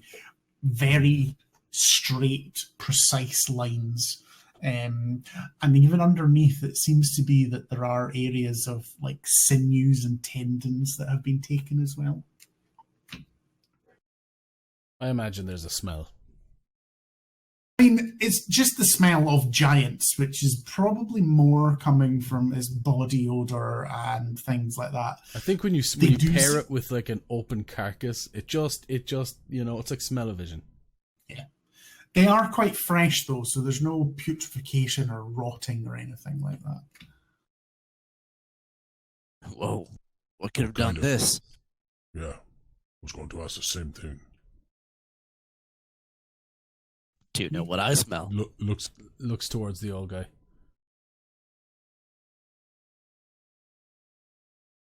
Huh? Yeah. Well, want to have a look at this?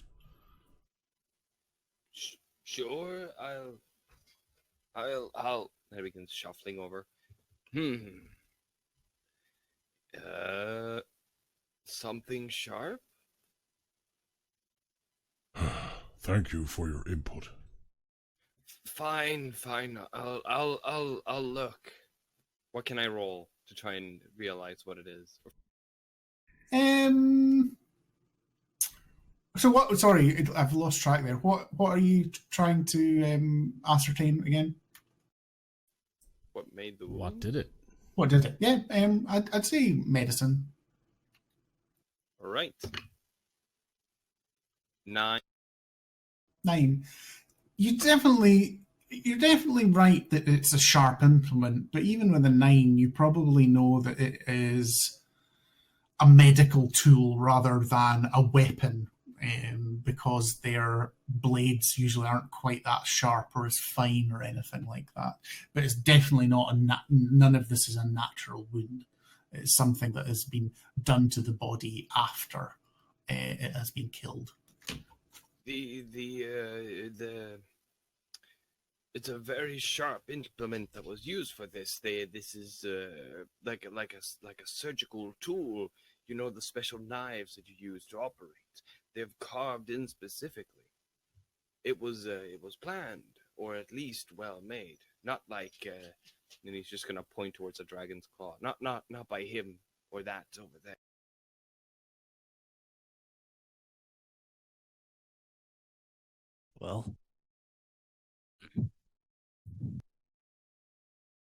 Well, I got nothing. Whatever killed this was big. Or it took a very long time. How old do the giants look? Count the rings. They were still not wood yet. It's difficult to tell because they've obviously, in amongst all of this, they've taken a fair battering. There was obviously quite a fight, but, middle-aged for giants, which, I mean, I think in this world, they probably live to maybe 150, 200, so they're maybe between 80 and 130 years old, something like that.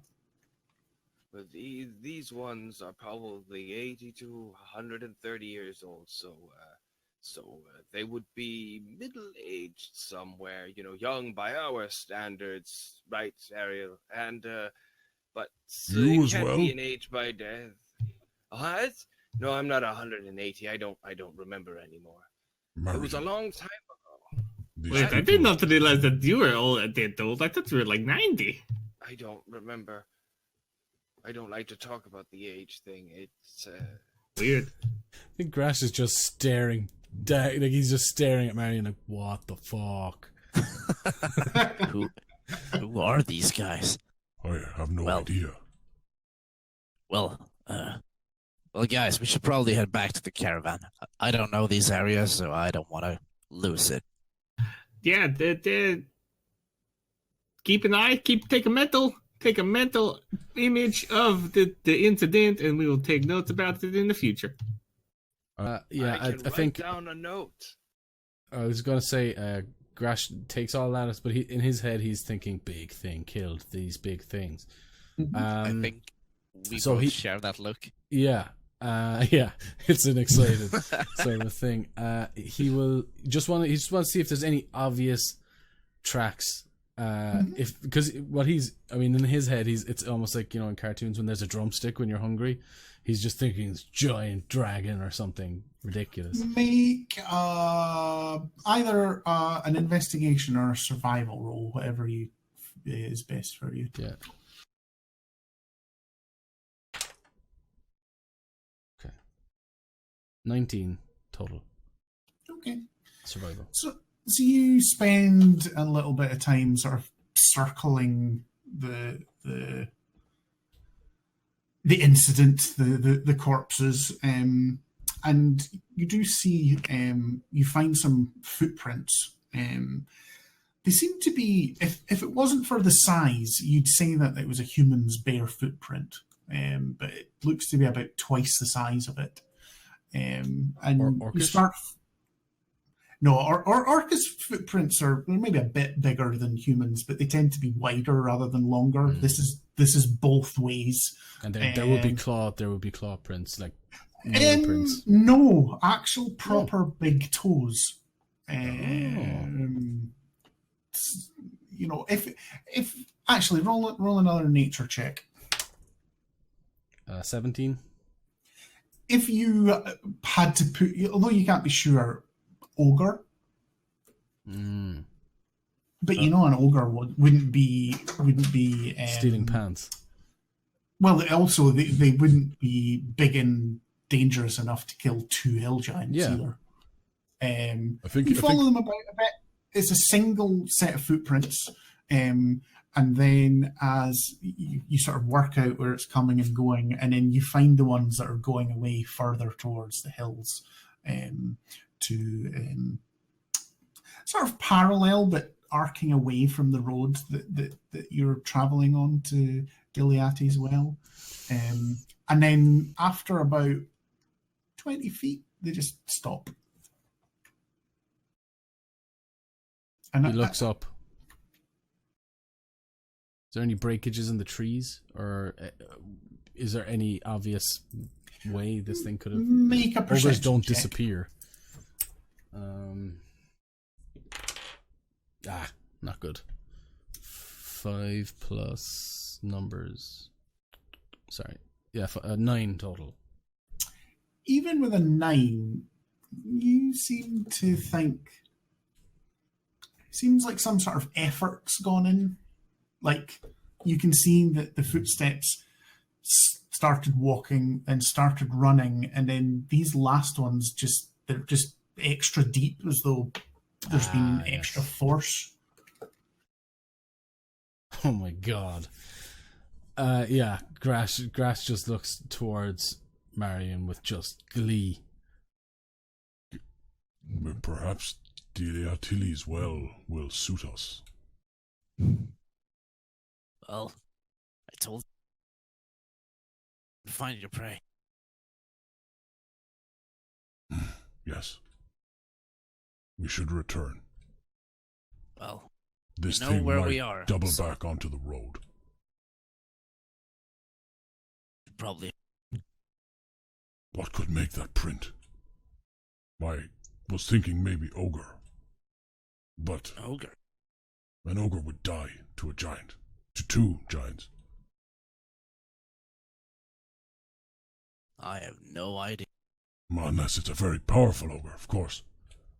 A huge one. Biggest one in the land, maybe. A worthy kill.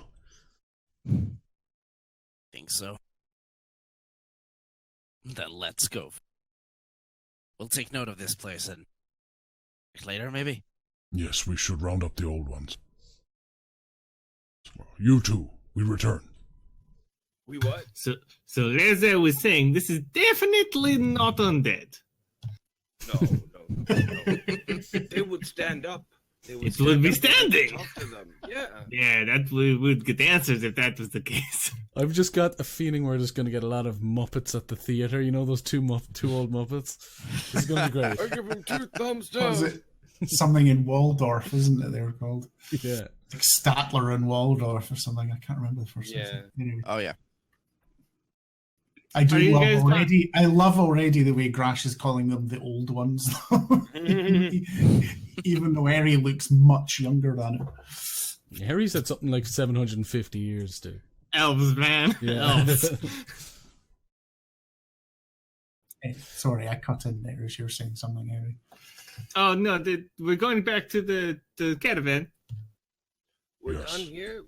They may need our protection further.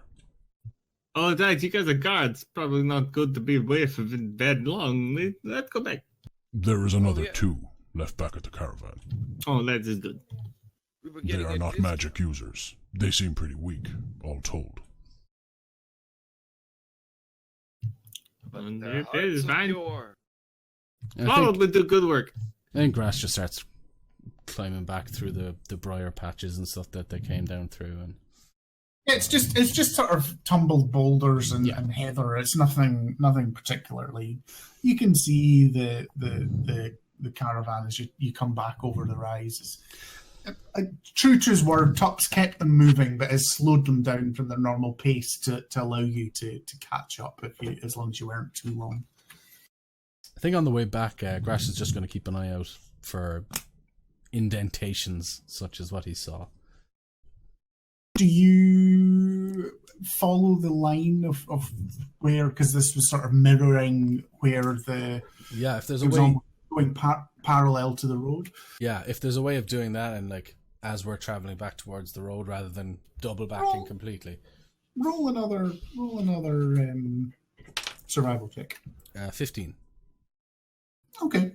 So you sort of stand, take note, and sort of travel, and then about 60 feet on, you can see 2 big footprints, and then 2 or 3, and then another. So this thing is like running and bounding. Yeah. Yeah, I think as he's discovering these things and he's got it, he's almost hearing the sounds and the birds being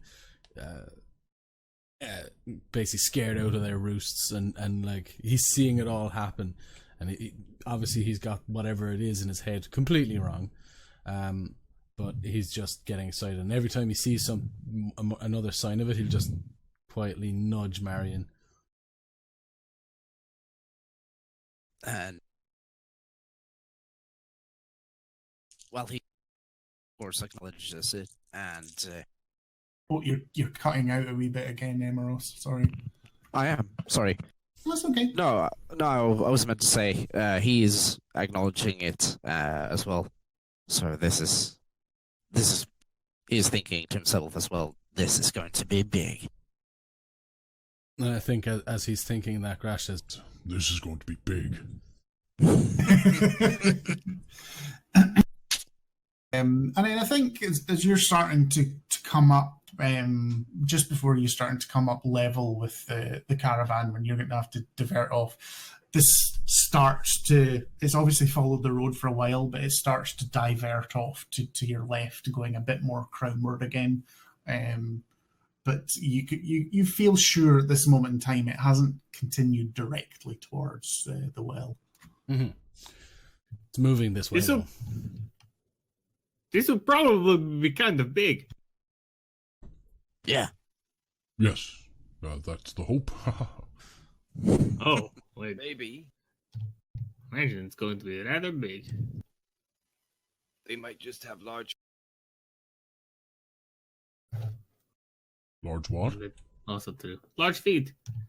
Yeah. They Not could the way just- this thing moves. Okay.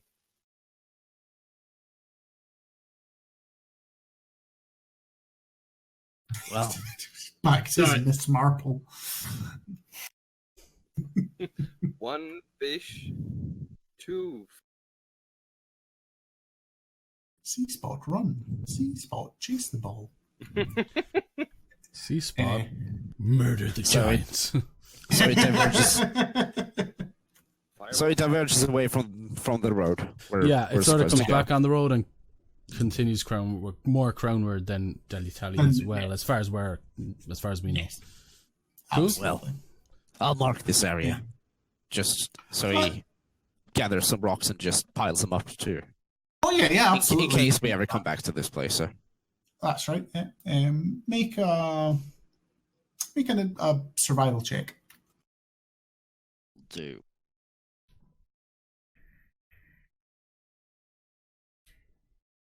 That's A 21. Okay. So if you mark somewhere to say that you will be able to find this place relatively easily again. Well, I got it down. Take a few moments to sit and sort of mark some of the hills and the landmarks and how far it is from the road, and you feel confident that you've sort of fixed the place well enough. Something this size. It will draw attention. It will not move quietly. Well, I can't hear anything. Well, apart from us. Oh no, what I mean is, it's bound to draw attention. So we should check the notice board when we arrive. Oh, I like how you think. Uh-huh. All right, let's hurry. We should be there in a day's time, so. Sure.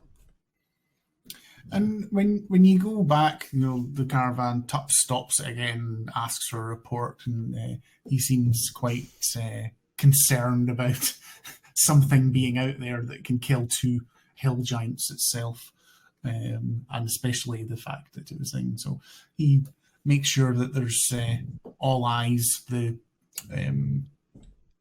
cart drivers who don't usually have to take guard duty are forced to take guard duty, so there's extra eyes and things like that. Is anyone wanting to do or say or have any conversations, or will the caravan just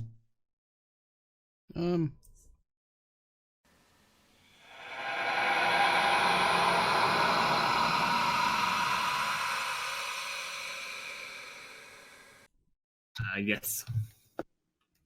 Hello? I can't see the chat.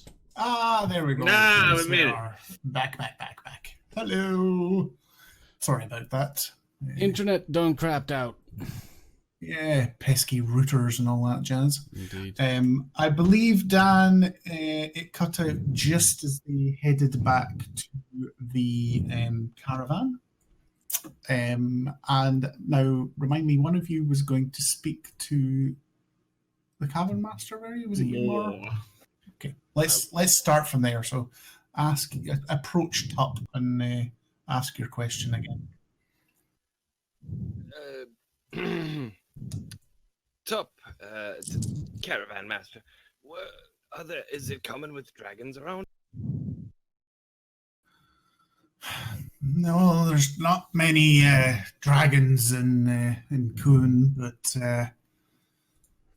they've been sighted. But it's a smaller land, so most of them have been run down and either killed for their treasure and their hide, or they've taken the decision to flee to the larger mountain raids of Larrigmore, which is just the next land mass that way. Sort of he points towards the Duskward. Oh, okay. Because the kobolds that we discovered were with a young dragonling, and so I was wondering if they were common here. I don't remember being here before. And I mean, that's not totally uncommon. That sometimes dragons will give their eggs to a kobold nest to look after when they're first born and young. Kobolds are crazy. They kind of worship dragons like they're gods. yes, it's like that with many of the smaller creatures. To them, anything powerful becomes a god. It's in their head somehow. Very true. When will we reach our destination? Yeah. My old legs, they don't enjoy sitting or walking, but Sure looks puzzled. To like, so you lie down a lot.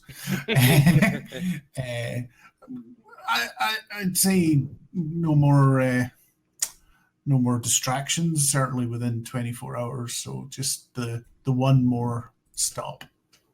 oh, wonderful! Thank you. I need to stretch. Anyone else want any conversations before I time skip? No, that's fine. No. So the rest of the day passes quietly. There's a lot of chatter, especially amongst the other passengers. The three small children of the Severites are always sort of coming up to you and asking what a dragon looked like with sort of wide, startled eyes, and like they're almost just like the creatures that their parents have sort of scared them to bed or told them to be quiet with. They're at that sort of age. They're all sort of young, but they're fascinated that these creatures are out there. I hand them pamphlets. More will show them what a dragon looks like with a minor illusion. And Marion would just play this off and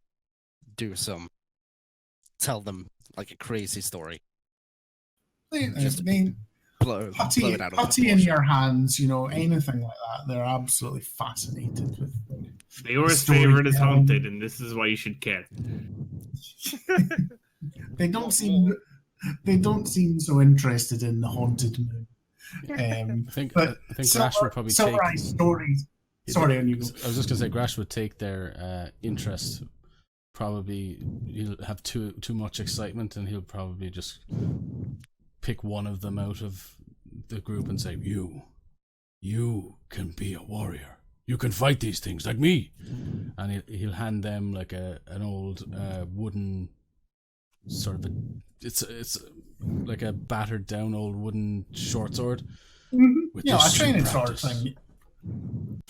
And I think probably I take it you'd go for the older one because there's three kids. There's John Jr., Mary, and Billy.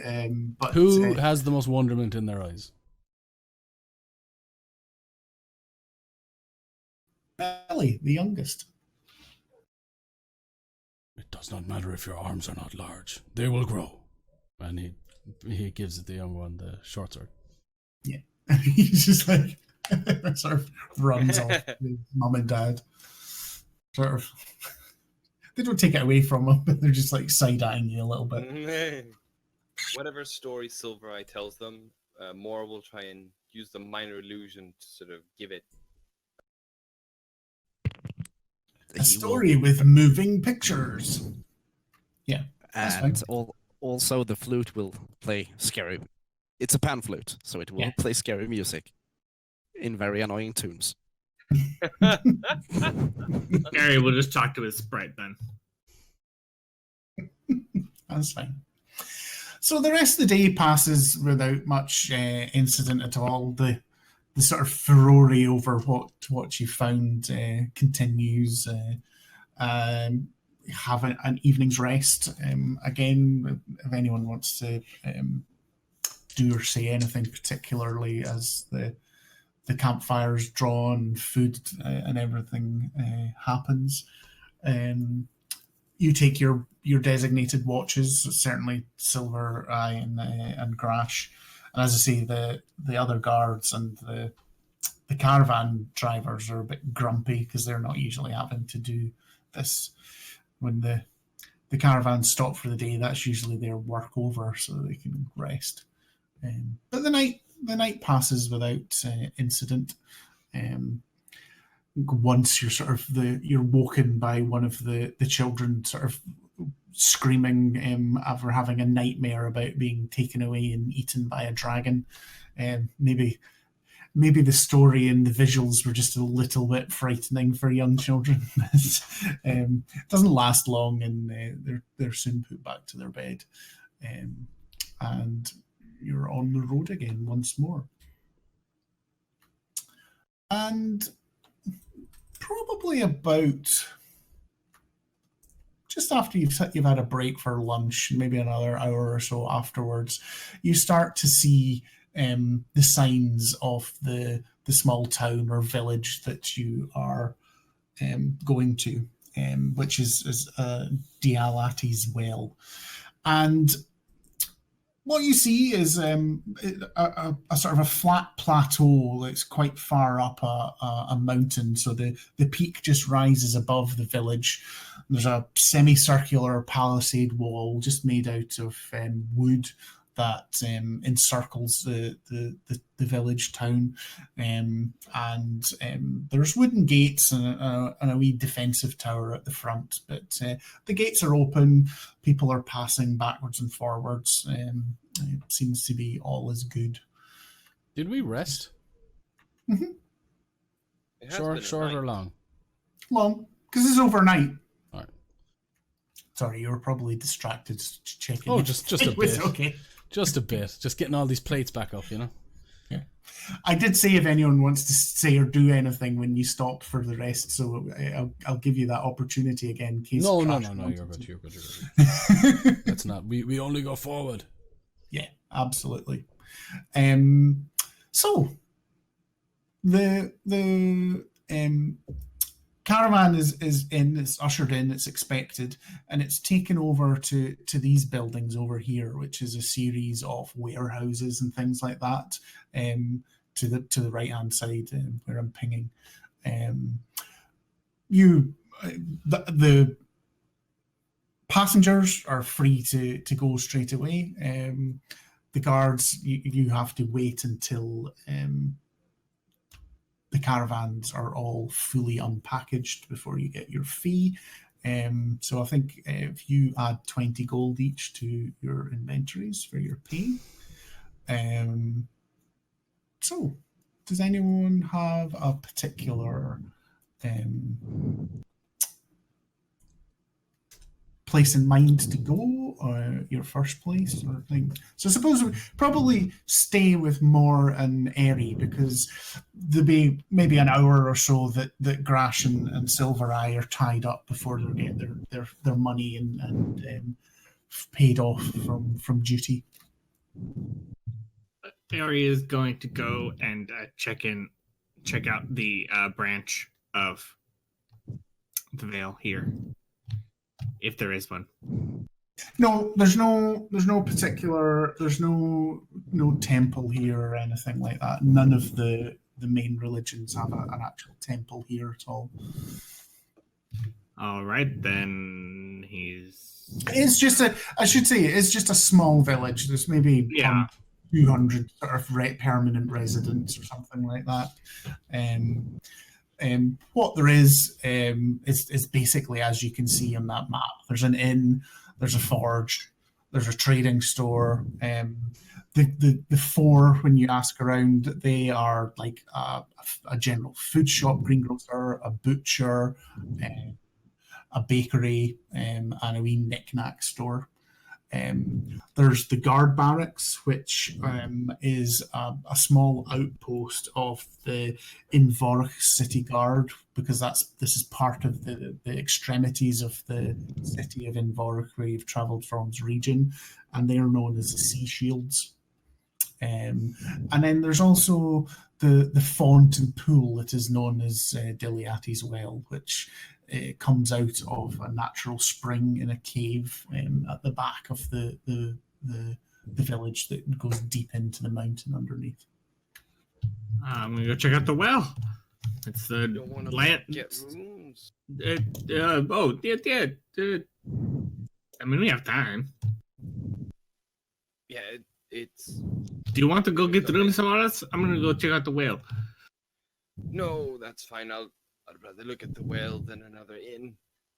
Right? What time of We've day seen is it? we've seen enough inns. Yeah, straw beds.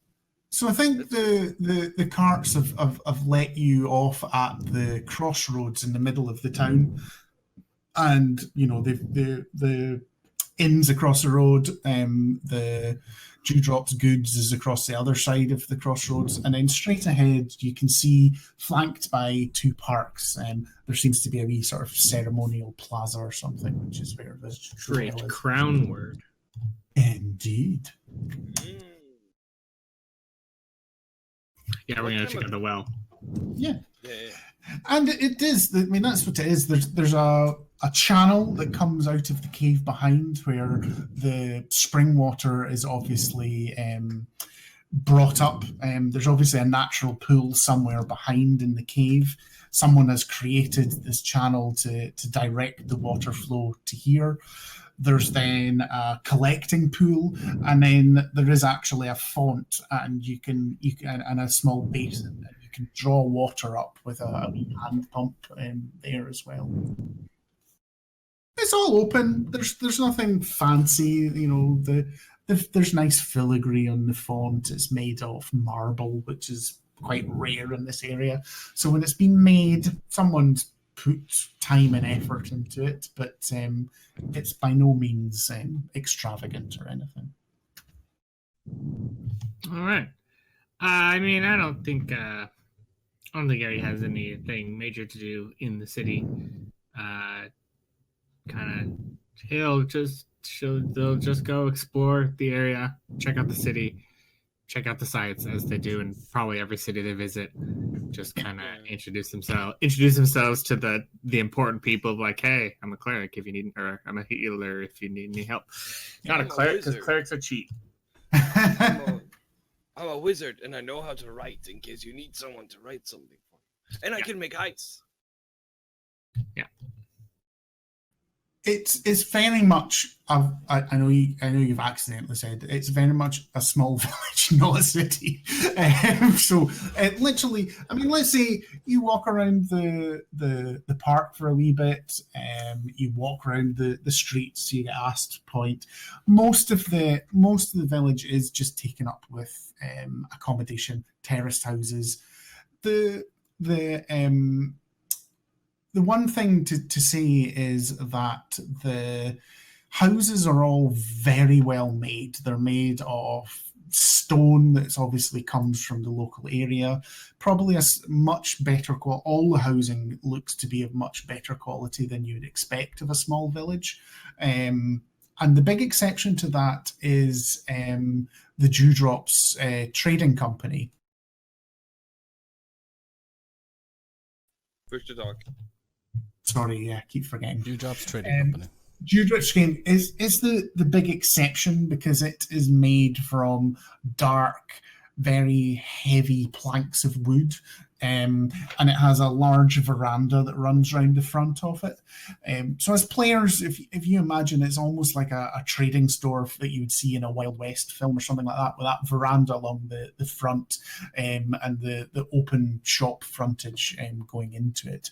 And as you pass, there is seems to be a blue-haired woman, tall and willowy, just sitting on a rocking chair in a veranda, watching the world go by. Quite young. Hair seems to be sort of waving around behind her, almost as though she's underwater. I think all of you would recognise that she is a water genasi. Ooh. I don't think Marion would. Okay. You can obviously choose that for your character. Yeah. Well, would you look at her? Or wait, I'm not with the other ones. Yeah, we can say that that's taken time and you've bumped into each other because it's a small place if you want to. Yeah. That's not a problem for me. And I assume Grash is, because I wouldn't just run off with him without him. Yeah, Grash wouldn't be with you right now. He's other things he wants to do. Very well. Not necessarily apart from you, but in general, while they were doing their thing, he's doing something else. Yeah, that's fine. We'll come back to Grash in a moment then. Well, so Mariam would run off to see the guard barracks, just to see if he can find the notice board. Okay, that's fine. See if there's anything. Well, obviously we were seeing. So does Mor and Eri do anything further just now, or will we cut to the other characters at the moment? We can cut to the other characters. Yeah. That's fine. So Grash, because you this was happening, you said you had something else to do. So what was Grash doing in the meantime? Like he discussed before, he's looking for a notice board. Yeah, he'll also be looking after the fact. If he can't come up with the notice board, he'll be probably going to the well as an agent of a guild that he's associated with. They sometimes leave information there underneath the bucket in the well. Okay. So potentially, if he finds a notice board, though, he might not. Okay, that's fine.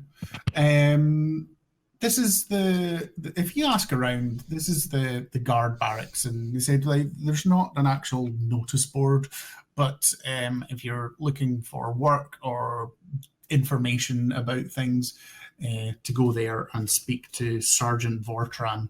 You see, so once the notice board's not there, I think Grash will just turn to Marion. You must speak. Yeah. To who? To any of those guys. Oh yeah, of course. Yeah. So, well, obviously. So Marion walks over to the guard barracks. I assume it's not too hard to find. No. As I say, it's just a small place, so you can easily get shown directions. And I mean, just assume you can find anywhere on this map, because it is only really a few hundred yards across. It's not a different. Even wandering around blindly, you will find everywhere on this after quite a short journey. And you see the guard barracks again. It's the same dark stone building that the rest of them are made in very good quality. Doors wide open, and you can see there seems to be almost like a modern police station with a wee sort of waiting room bit, and there's a small opening, and someone behind it busy doing paperwork or something in the background. He just walks over. Mm-hmm. Knock, knock.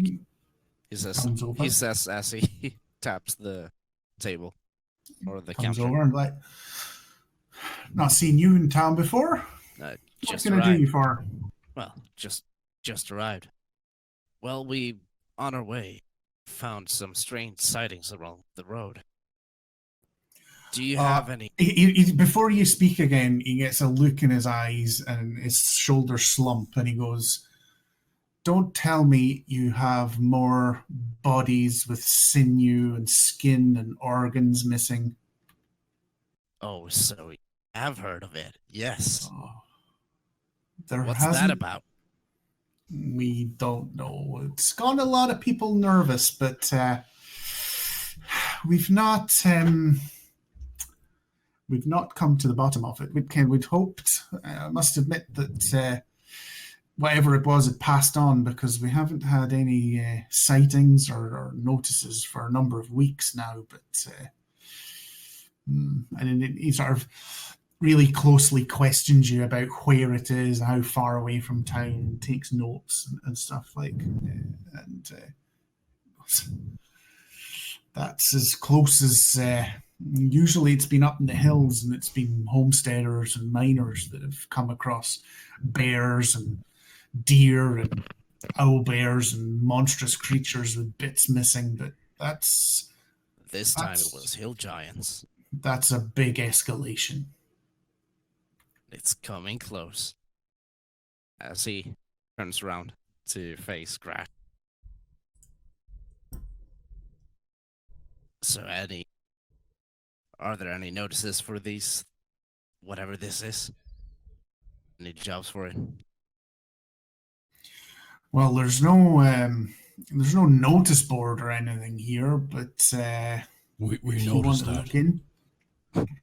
It's not that kind of place, it's more, most people that come here are either guards on the caravan and they just load up and go back to the city, or they're traders or farmsteaders coming to speak to Dewdrop. But I'm sure that if you wanted to use your initiative to track something down, there'd be a bounty if you came to the bottom of it, and a bigger one if you put paid to whatever was causing this.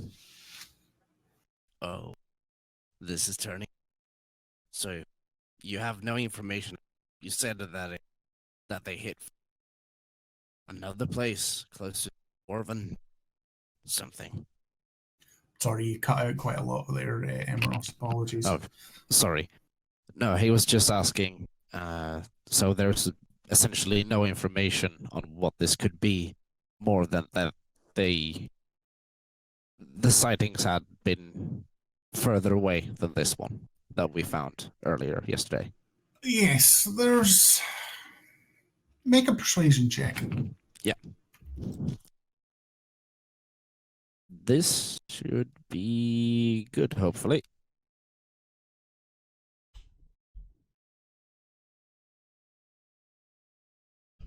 $22. Okay. So he pauses for a moment and he tells you the same thing, that there's, where, these sort of things, no pattern in place. And he sort of looks over his shoulder to make sure none of his compatriots are listening, paying much attention. And he goes, that's all we know as far as actual proof and solid evidence. And we went and took some of the bodies that hadn't been eaten by other scavengers. But there's one old miner. He's called Hermir. He's way out there, right in the edges of what we would consider our territory. He swears blind he saw a gigantic man with an owl bear. Well, we say a man, but he was 8-9 feet tall. He had an owl bear pelt over his back as like a cloak.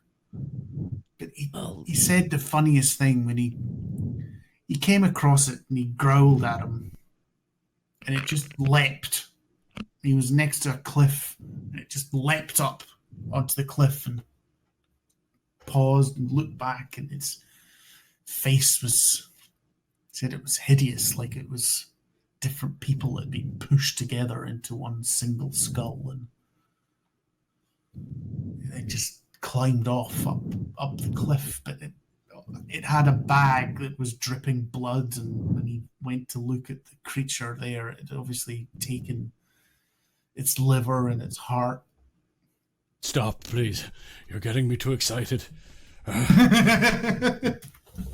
So, Pray. he was a 9-foot man with a face of many faces. Like I said, friend, this is a drunken old lonely miner's word, so I wouldn't go taking too much notice of it. Well, we we'll be the did judge see of that. Yeah, and we did see the footprints. They just disappeared. I think when Marion starts, as usual, oversharing information that we have, Yeah. Grash will just sort of go, "Urgh."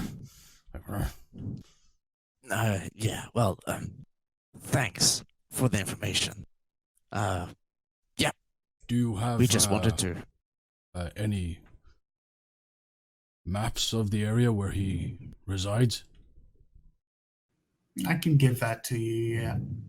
That would be good. Yeah.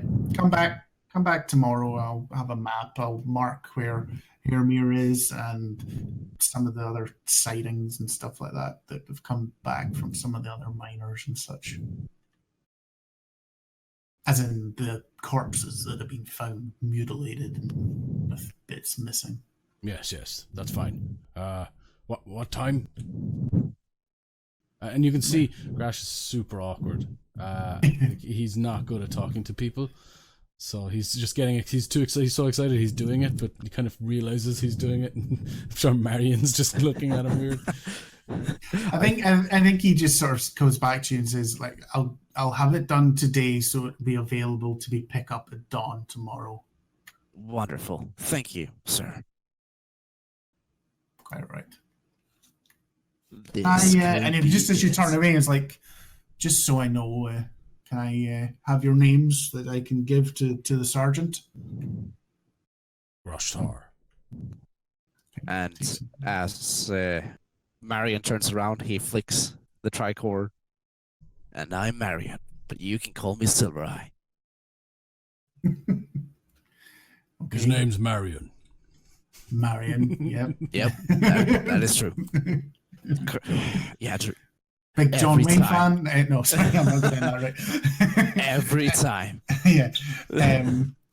And he just nods at you and as well, see you tomorrow. I'll have that map for you. Like as we're walking back through the barracks courtyard and out towards the road, imagine like there's sort of like as the camera's panning back away from them, and in the distance you can hear like a shouting Grashtar, like bellowing, not shouting. I'm so happy I could punch a donkey. I imagine when Marion walks down the stairs from the guard booth, he does that Scrooge McDuck thing, I believe it is, when he jumps up and claps his feet together. That's right, I can't remember what it's called, but I know exactly Yeah. the visual I'm going for. You know what this means. Finally, I will be able to return. And the adventure starts now. Indeed. Okay. And as he says that, I flavor just a small situation for Grashtar. As just for a second you feel like someone's staring at you.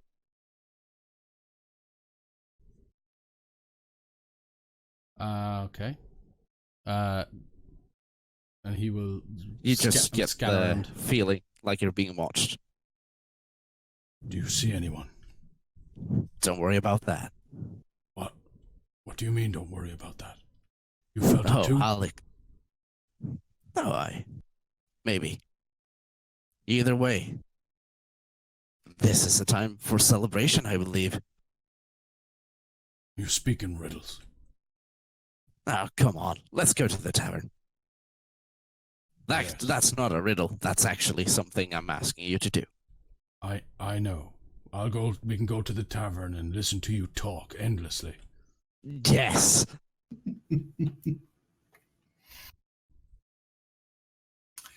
And I think we're probably about right time that do we want to maybe pause here and start next week's stream as you all sort of meet up again at the tavern and decide your way forward for the next step of your journey? If you're fine with that, I'm fine with that. So you're saying we get to do a caravan start and a tavern start? Just for you, Jabber. That's it. Hey! If we don't hit those chords, like the owners of like Wizards of the Coast will contact us. Third episode, prison. Yeah, like what are you doing? You're going off. Technically, the stream started with an escape from a prison. Technically. True. All right. But that was an NPC, not us. Well, I guess we'll wrap it up then here.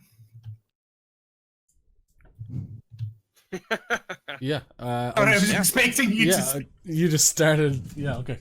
Okay. So what we're gonna do I have is nothing to say.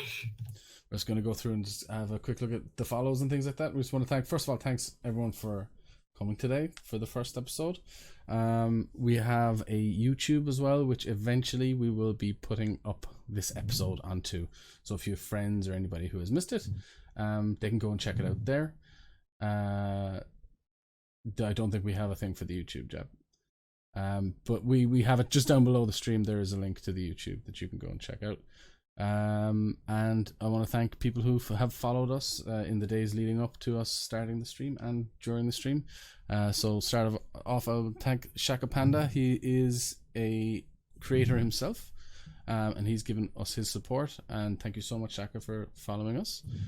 Same goes for Vic as well. Vic's been super involved and help getting the stream out there and going. So that's really helpful. Literally, I could message him about things about Mixer that I didn't understand. He got on to me, so that was good. Thank you, Dan, the MVP, the mod in chat.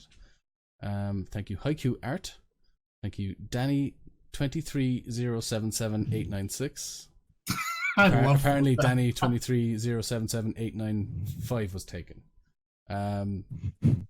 Thanks so much for the follow. KNCN, thank you so much for the follow. I think Vic as well. I want to thank you for the host. We don't have all the information. My computer crashed, so that's the thing. And yeah, and that's everybody. So thanks so much for coming out and for joining our little stream today. That was Patchwork. Hope you all enjoyed. Hey, Shaka. Oh shit! We've just been raided by Shaka. Oh god! Well, this is awkward. Oh god, we're on our way out.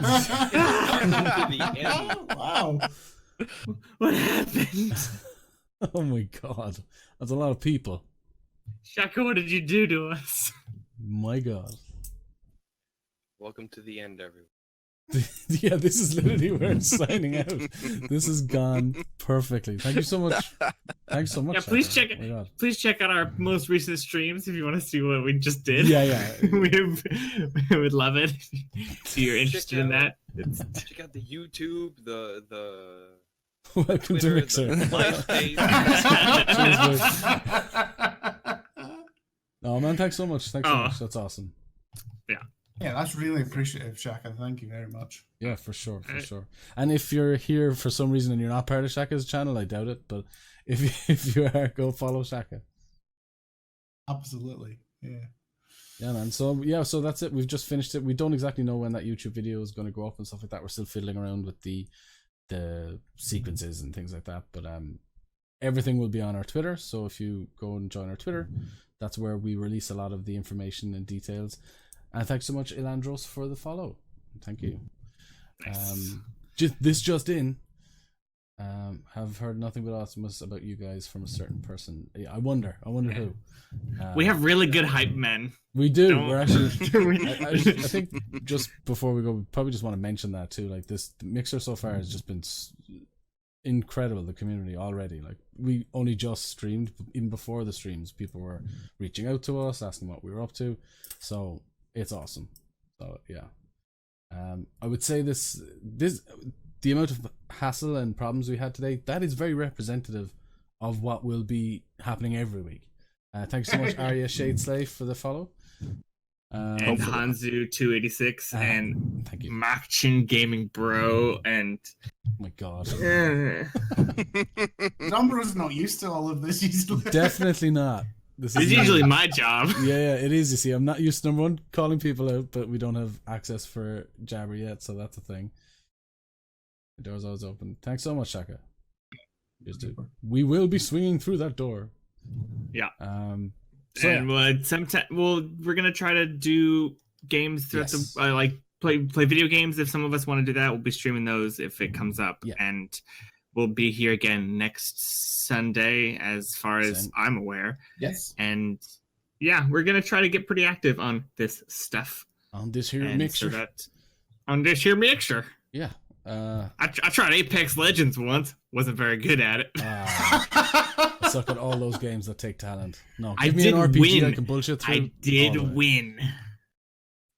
Thank you, Purple Curl. Thank you so much, Purple Curve, for the follow. Thank you to everyone for the follow. How many people do we have in the chat right now? 30? So many. Oh my god. It was So many. 6 like 2 seconds ago. So Yeah. that's Yeah, I mean, people the are power of coming the in panda, to the man. best part. Yeah, absolutely. All right, we're gonna be here forever, like we always are. yeah, to be fair, we're really bad at signing out. Anyway, it's been really warm Panda recently. Maybe now that we're on Mixer, we can finally come up with a sign out phrase. Okay, to the chat. should.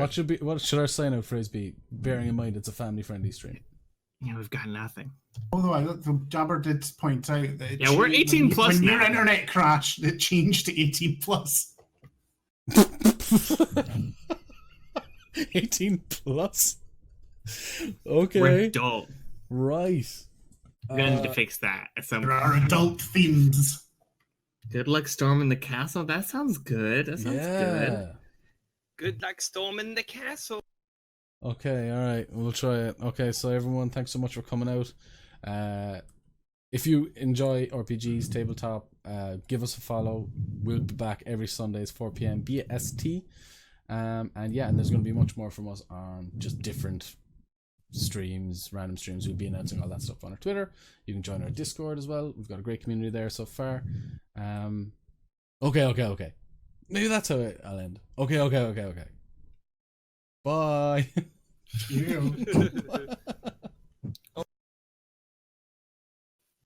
Thanks for this. Mix you later, We'll see you later, guys. See you later. Mwah.